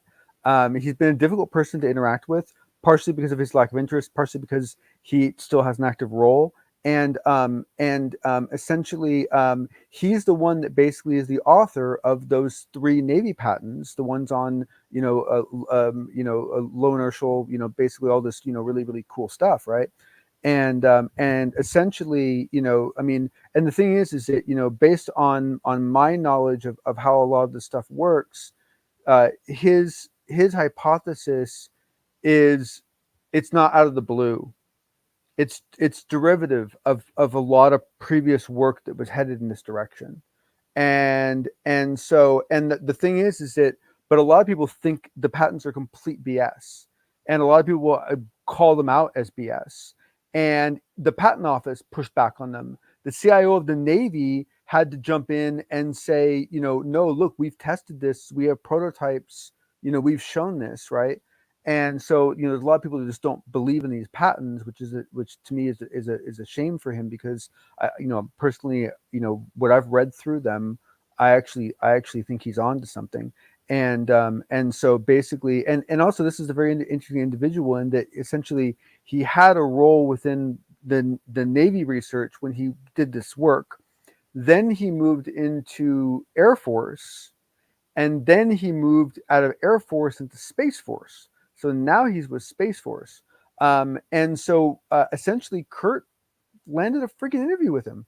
And so I don't have anything to report other than that, but I'm really, really, really excited, aside from the fact that it's him, but the fact that Kurt is the one interviewing him means that it's going to be a very technical interview. And what Kurt said is that it's his intention. And he said, I don't know if I'll have time to do this. He goes, but it's his intention to go through those patents with a fine-tooth comb with Salvador on the, there with him. And if he can pull that off, that would be outstanding. Well, good luck to him for that, because that is not only a very difficult subject, but as talented as Kurt J. Munkle is, he does struggle with the UFO stuff a little bit, especially experience. Yes, yeah. But this will essentially be a physics talk. and so it's going to be tactical, but it should be, if it happens, I'm, man, with bells on. It's going to be good stuff. I'm looking forward to it. Anything juicy in there in those patents?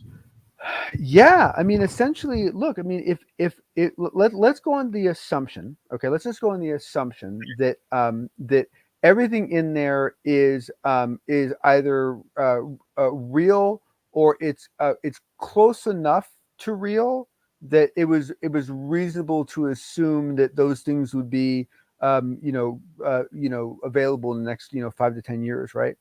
And let's assume that what he's talking about is basically room temperature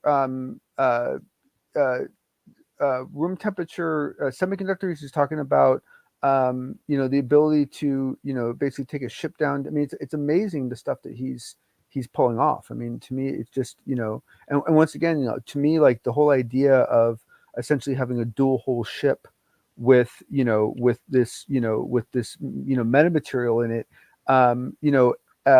is very akin to what we've been hearing going back all the way to God. You even go back to the TR3B stuff with that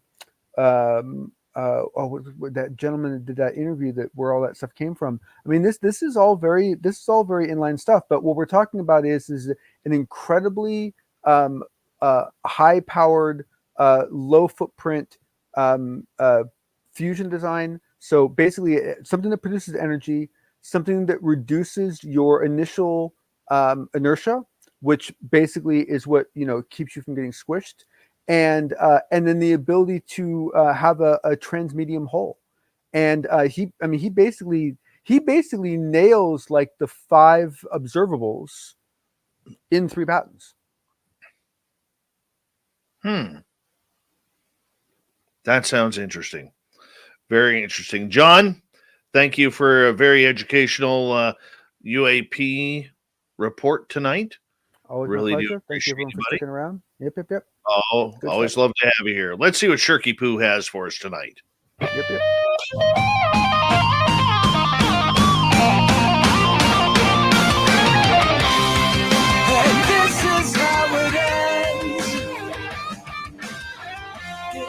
All right, Shirky Poo, what do you got for us tonight? How about this? You tell me if this is accidental. A South Korean man has been found guilty of stabbing his grandmother about 60 times, but was handed a lenient sentence as the court ruled the killing to be accidental. The 19-year-old man killed his grandmother out of rage because she was nitpicky and scolded him and his younger brother, according to the reports. The brothers had lived with their grandparents since 2012 after their parents got divorced and cut communication. The older brother, found guilty of murder, was given 7 to 12 years in prison. The prosecution had asked for life, the maximum sentence for murder. The younger brother, 17, was handed a 2.5-year sentence after he was found guilty of assisting his older brother in the murder by closing the windows so their 77-year-old grandmother's screams couldn't be heard from outside. This case has sparked outrage among Koreans, as it should, who have disagreed with the court's decision that repeatedly stabbing was accidental, criticizing Korea's judicial system as too lax on teenagers. Some critics also took issue with the judge gifting the brothers the book Bicycle Thief, a Korean short story collection in which one story details a boy who tries to keep his good conscience among materialistic adults. What a joke, one Twitter said on YouTube, on Twitter, thank you, and also went and called the judge crazy for this response. Man, holy cow. Moving on, this is a crappy situation here.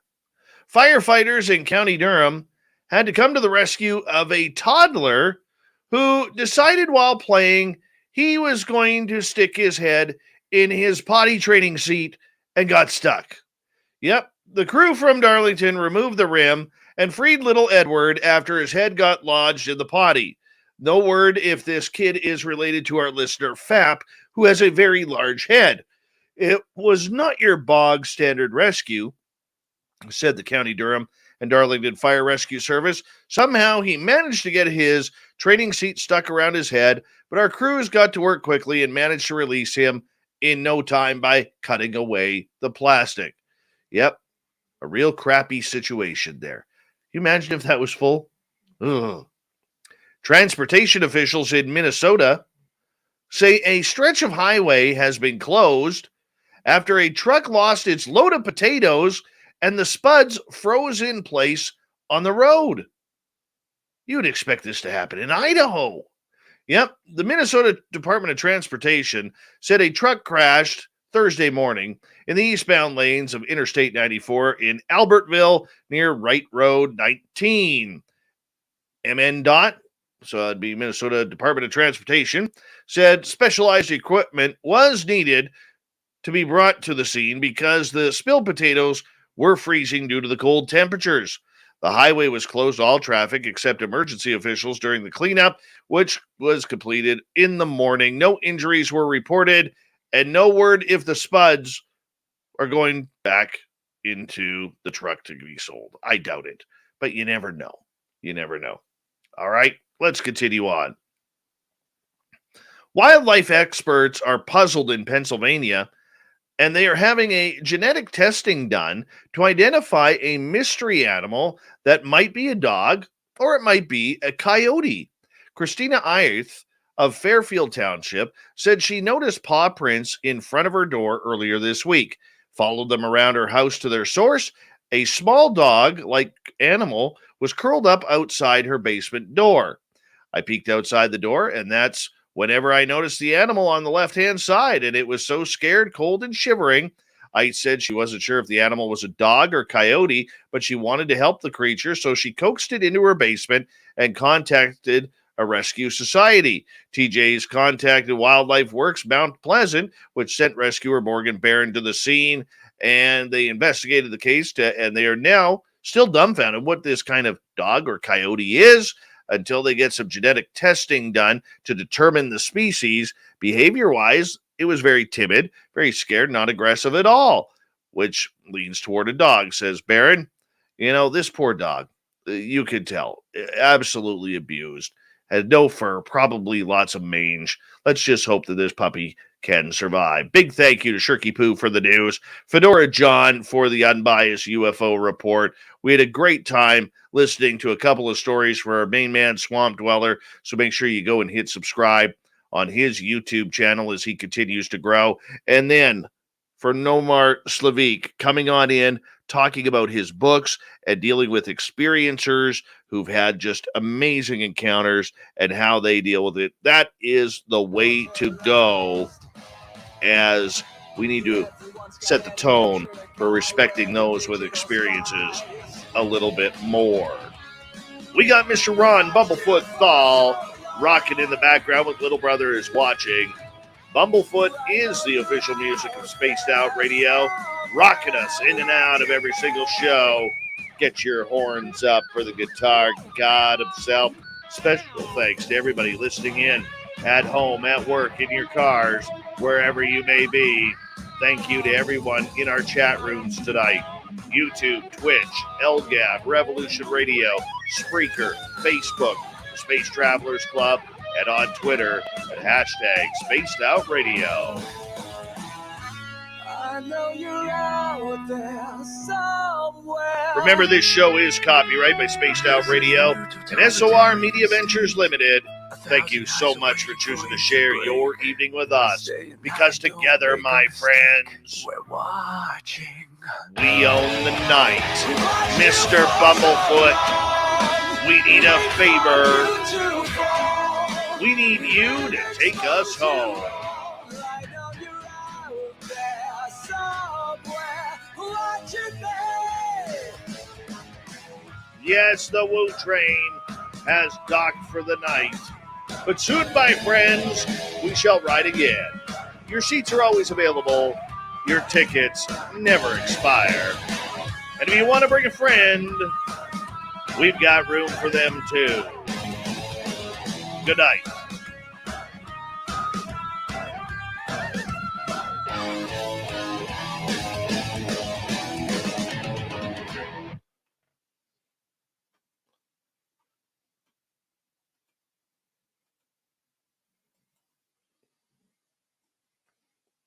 Good show, everyone. Audience, you did a great job tonight. Seriously, you did a great job tonight. You brought your A game audiencing tonight. You really did. That was good stuff. Very good stuff.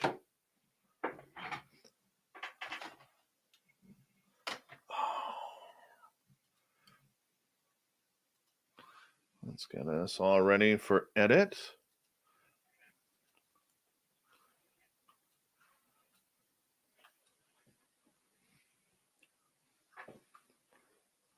Let's go here. Guys, I'm going to take a quick bathroom break. I will be right back. I know there's 115 of you. When we come back, put your questions in capital letters, and I will get to them as soon as I can. Be right back.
All right. Sorry about that. All right. Let's see here. Scroll up here. Let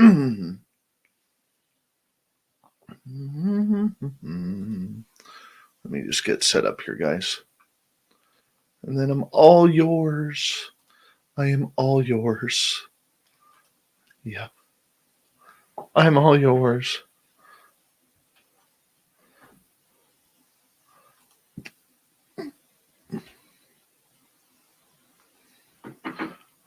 Do.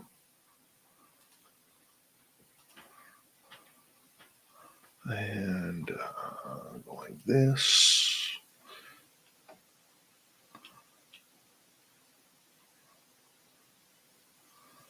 And close that out. Levels are almost good. So let me get set up here, guys, for editing, and then I'm all yours.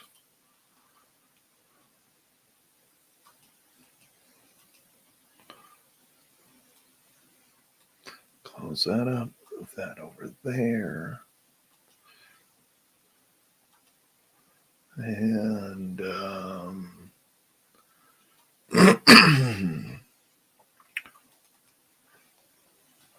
I'm almost ready.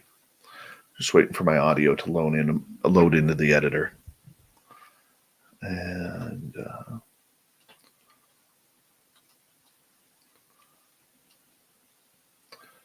go from there. All right. Now I am all yours. And let's see here. Scrolling on down. Hey, Co-Create Happy, how are you? Welcome.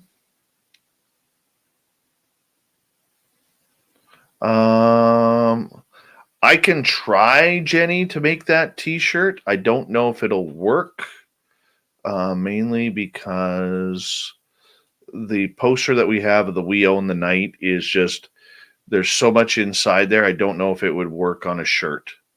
But we'll try. We'll see how it goes. I can try that. I'm not afraid to try. I can do it.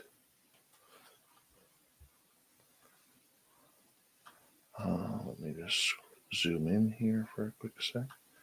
Right there. All right, next question. From Jessa. Dave, what are your thoughts on the multiverse and living many lives at the same time? I think there's something to it, and it kind of freaks me out a little bit. To be blunt, the fact that there could be a number of Daves out there is kind of eerie. But I think there is something to it.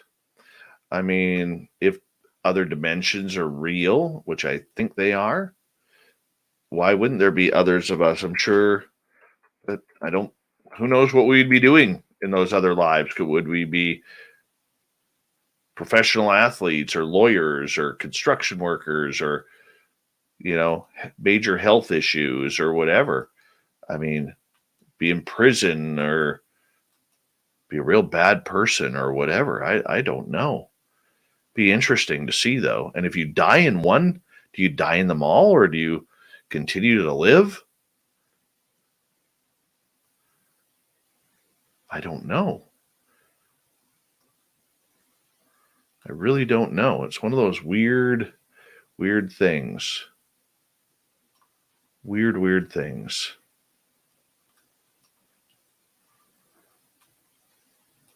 All right. Let's go here.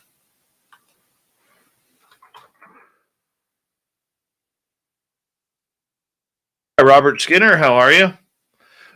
My first UFO experience was 1994, and I was designated driver for my buddies that night. And I got home from doing the call to making sure all my buddies got home from the bar safe. And it was one of those summer nights that is really, really warm at night on the West Coast. And long story short, I grabbed a glass of water. I went out on my patio. I still lived with my parents back then. And my parents had a house in Abbotsford, British Columbia, that was about 3-4 miles as the crow flies from the airport that was in town. And all of a sudden I heard this deep buzzing sound that almost sounded like a C-130 Hercules way up in the air, because we used to get a lot of Herculeses flying around. Well, not a lot, but every now and again we would get Herculeses flying around. And when I looked up, it was this giant orange, now we use the term Tic Tac. And our airport shut down at midnight, and all planes would then be diverted to Vancouver International. And this thing flew from, if I'm looking straight at the airport at noon on a clock, this thing I saw it at about 2:00. It was about 4,000 feet in the air, and it flew over the darkness over the airport, and then the light went off, and then the sound went off, and that was the first UFO I saw, and it was pretty incredible.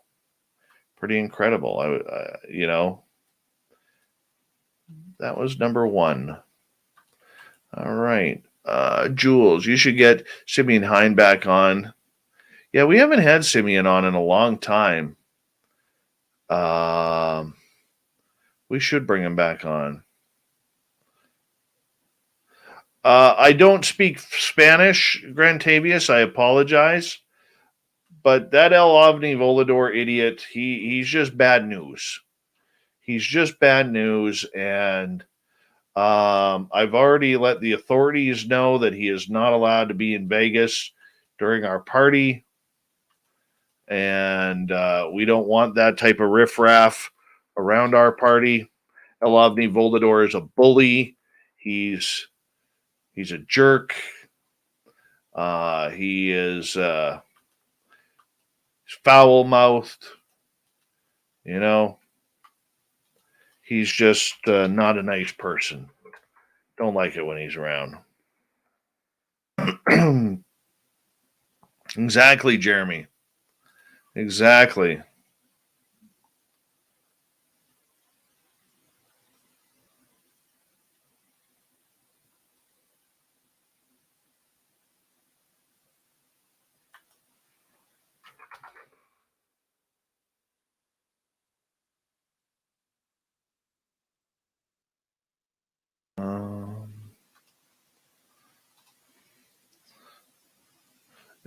Did he, Duke? He broke into the studio? I don't know how he does that. Guy's a moron.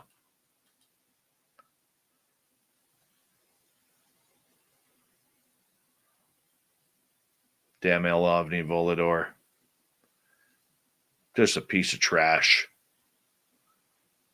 If he was here right now, I would. I'm telling you right now, I would wrestle him. I would totally wrestle him.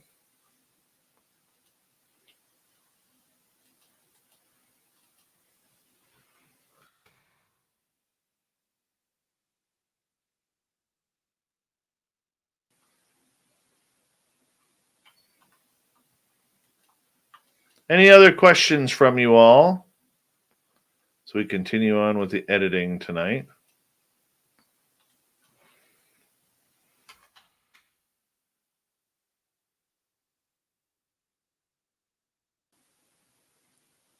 Really, Duke? He didn't even make fun of you? I'm surprised. Guy's a scumbag.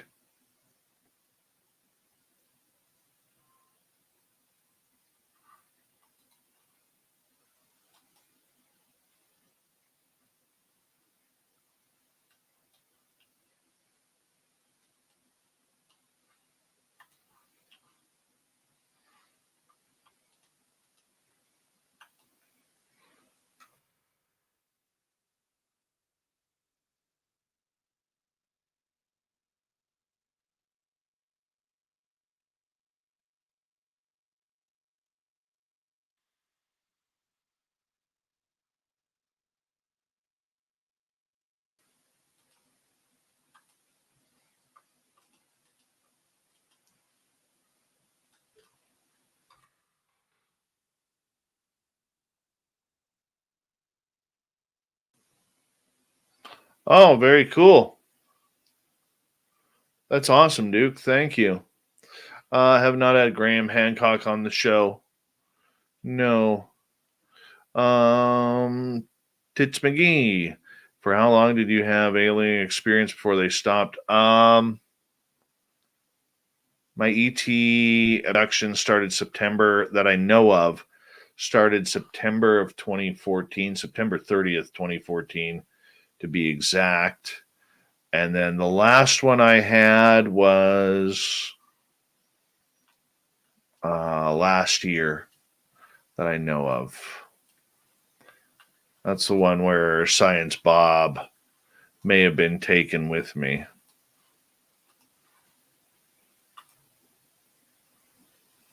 Do you actively go UFO or Bigfoot hunting? Yeah, UFOs. I'm lucky, Grantavius, where I live, because there isn't a lot of light, and I can just sit on my porch and actually look for UFOs right there. I don't need to go into a darker area. Sometimes we go up on the mountain. The one time we were up on the mountain, though, it was really cool because we actually saw a SpaceX rocket flying by. It was one of the most incredible things I've ever seen.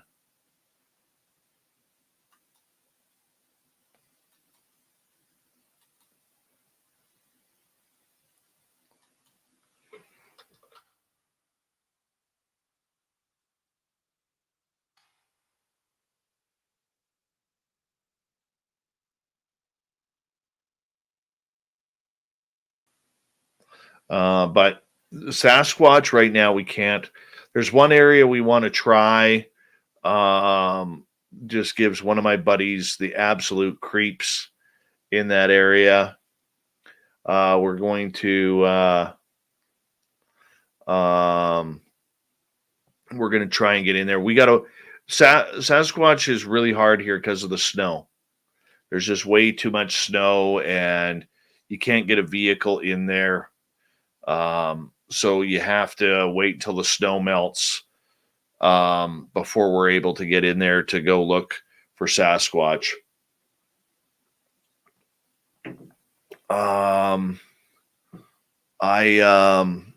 As for anything else regarding the creature, we're probably still 3.5 to 4 months away from getting into the forest.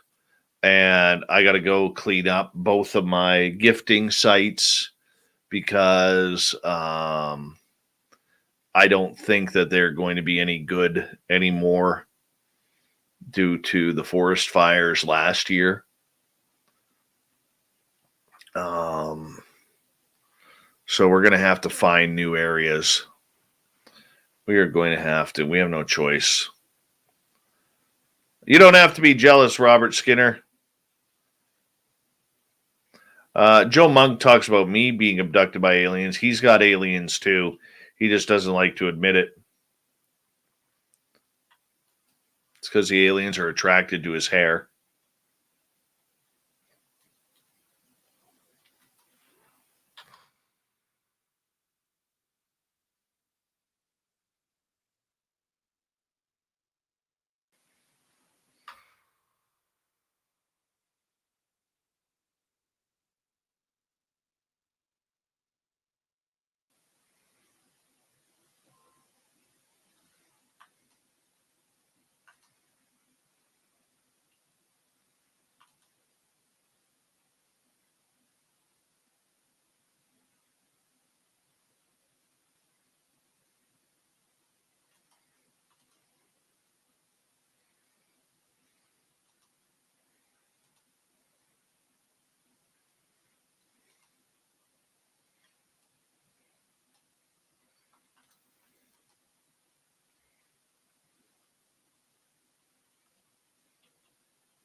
Let's see here.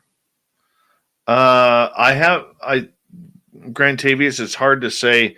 We haven't had much action at the one site since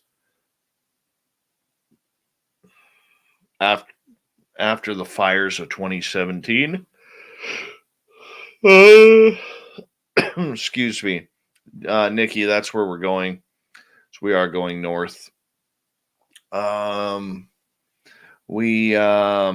The other one, we were getting some action there in 2020, and then 2021 came around. We only got out there like twice, and nothing had moved, nothing had changed. So, as for a gift back, no.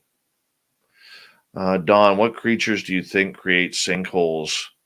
I don't think any creatures do, unless there's large worms that are eating up those death worms.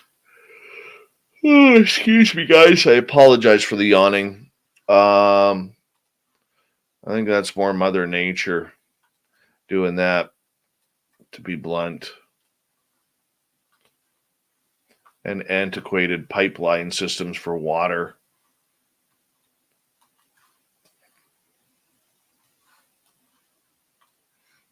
Give me 2 seconds here, guys.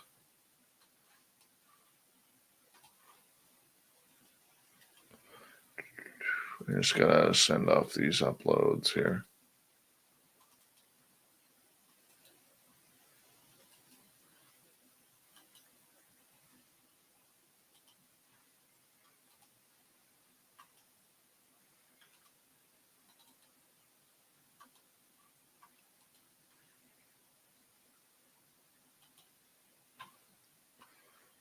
All right. Have you ever seen the PBR Space Time episode, It's Never Aliens Until It Is? No, I have not. Or the PBS. No, I haven't, Chris Mo. I apologize. How many species of alien have you seen that you know of?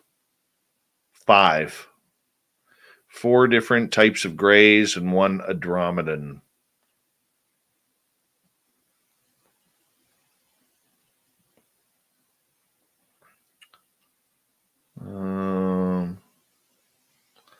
I will when I go to bed, buddy. Hey, Coyote, how are you?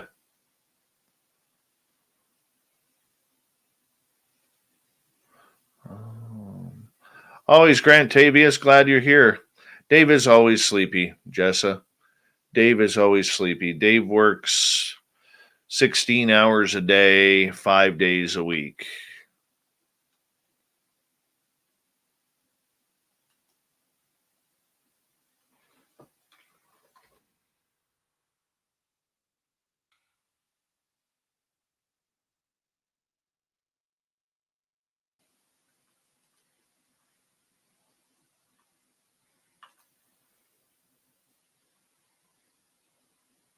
You're slightly jealous of my work schedule, Tits McGee?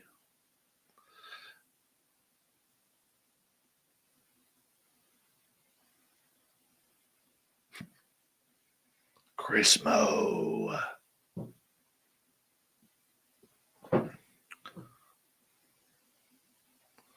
Okay, those are working perfectly.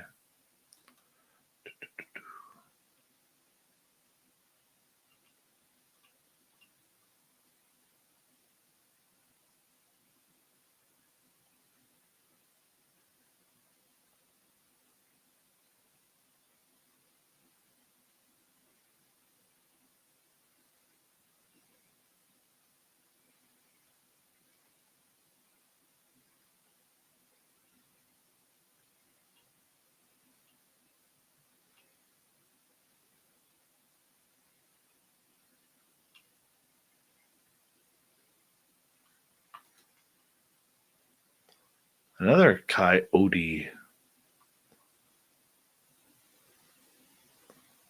Hey, Sovereign Farts. You were ripping pretty good in the chat room earlier tonight.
Is it a bad idea to mimic Bigfoot or do wood knocks?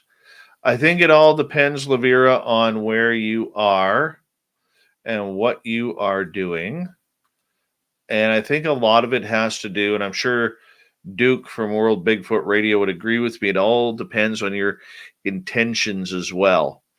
I believe there will be like tribes and of Sasquatch that maybe do not appreciate it. Excuse me. But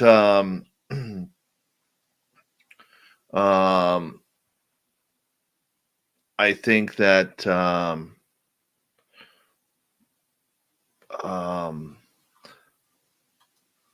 there is what am I trying to say here? I think there's a place for it. Not every investigator will agree. I've tried wood knocking. I have been unsuccessful 100% of the time. And I've only ever had one rock thrown at me. And I haven't had much luck. But I continue to put the intention out there and kind of go from there. And I think that's what you need to do. Troy, how you doing, Troy? Did you invite the abductions mentally or telepathically? No, but they happened. Candy, do you believe Bigfoot is an interdimensional being? I'm not sure. I'm leaning that way. I think there's something very special and supernatural about it. What that is, I don't have an answer for that right now. So I apologize. Let me see here. I haven't written a book yet. I have one in the making. I want to add more to it. I just don't feel like writing it right now. I will have it done by the end of 2022. That I do know. And it'll go over my experiences. Jessa, Dave, what are your thoughts on lucid dreaming? I've had one lucid dream that I know of, maybe a couple more. I don't know what lucid dreaming really is. I really don't. I'm confused by it.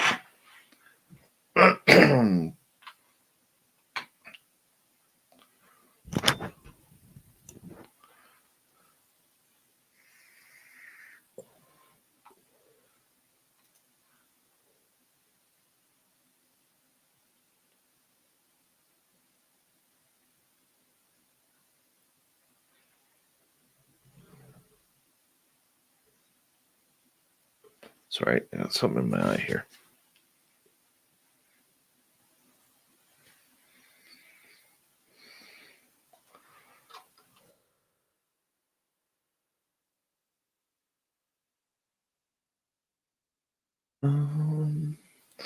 When you wake in your dream knowing you were dreaming. Yeah, I've only experienced that once. No, I've experienced a couple times. I never remember them. That happened a couple weeks ago, where every time I woke up, I would go into the same dream.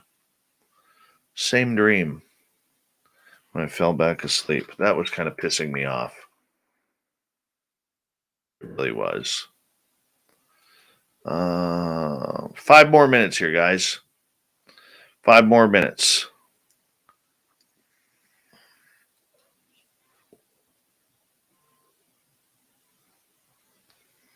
They also like drumming. Like native drums.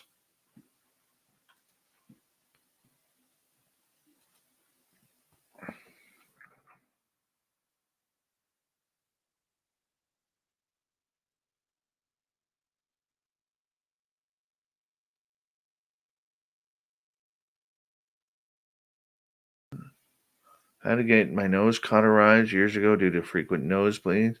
He was asked to do it. So I'm like, today my nose dropped acid. Nice. Very nice.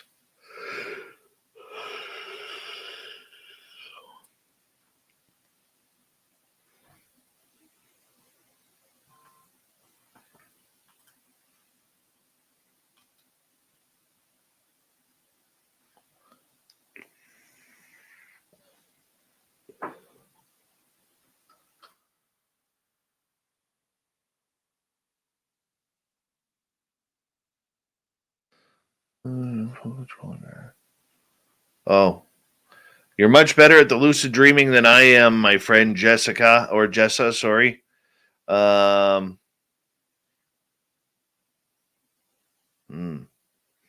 I'm going to call it the night here. I hit a wall. I'm sorry. I hit a wall. I'm tired. So I want to say thank you to Dry Toast, to Donnie times 2, Jeremy, Thomas, Rex, and Tits McGee for the amazing super chats. Thank you so much for the love. It really is a great way to support this show. Thank you so much to our new subscribers like Jessa and many more of you for taking the time to give us a thumbs up. Thank you to all the veterans out there who are listening. You always have a safe home here in our chat room and with Spaced Out Radio. And a big thank you to all the regulars who are coming on in and everybody who makes this show a success. Don't forget, let me look at the calendar here. Tomorrow and Sunday for Spaced Out Weekend, David Spinks will be here tomorrow. And then on Sunday, Jim Goodall with Spaced Out Weekend with Lynn Wallington. It starts at 6 p.m. Pacific, 9 p.m. Eastern for 2 hours. And then after both shows, you have the after hour show with Big Willie, Gemma Jade, and the fedora wearing John Hudson for 5 hours of entertainment on the weekends because we absolutely love it. A big thank you to all of you for staying up late with me. You guys are amazing. I'm going to send this home right now. Let's have a good night, okay? I'll catch you guys on Monday, where my guest will be Damian J. and Hoodoo Tall, friends of mine out of Las Vegas, who did a documentary on the Blind Frog Ranch with Tom Dongo. We'll get into it. Talk to you then, guys.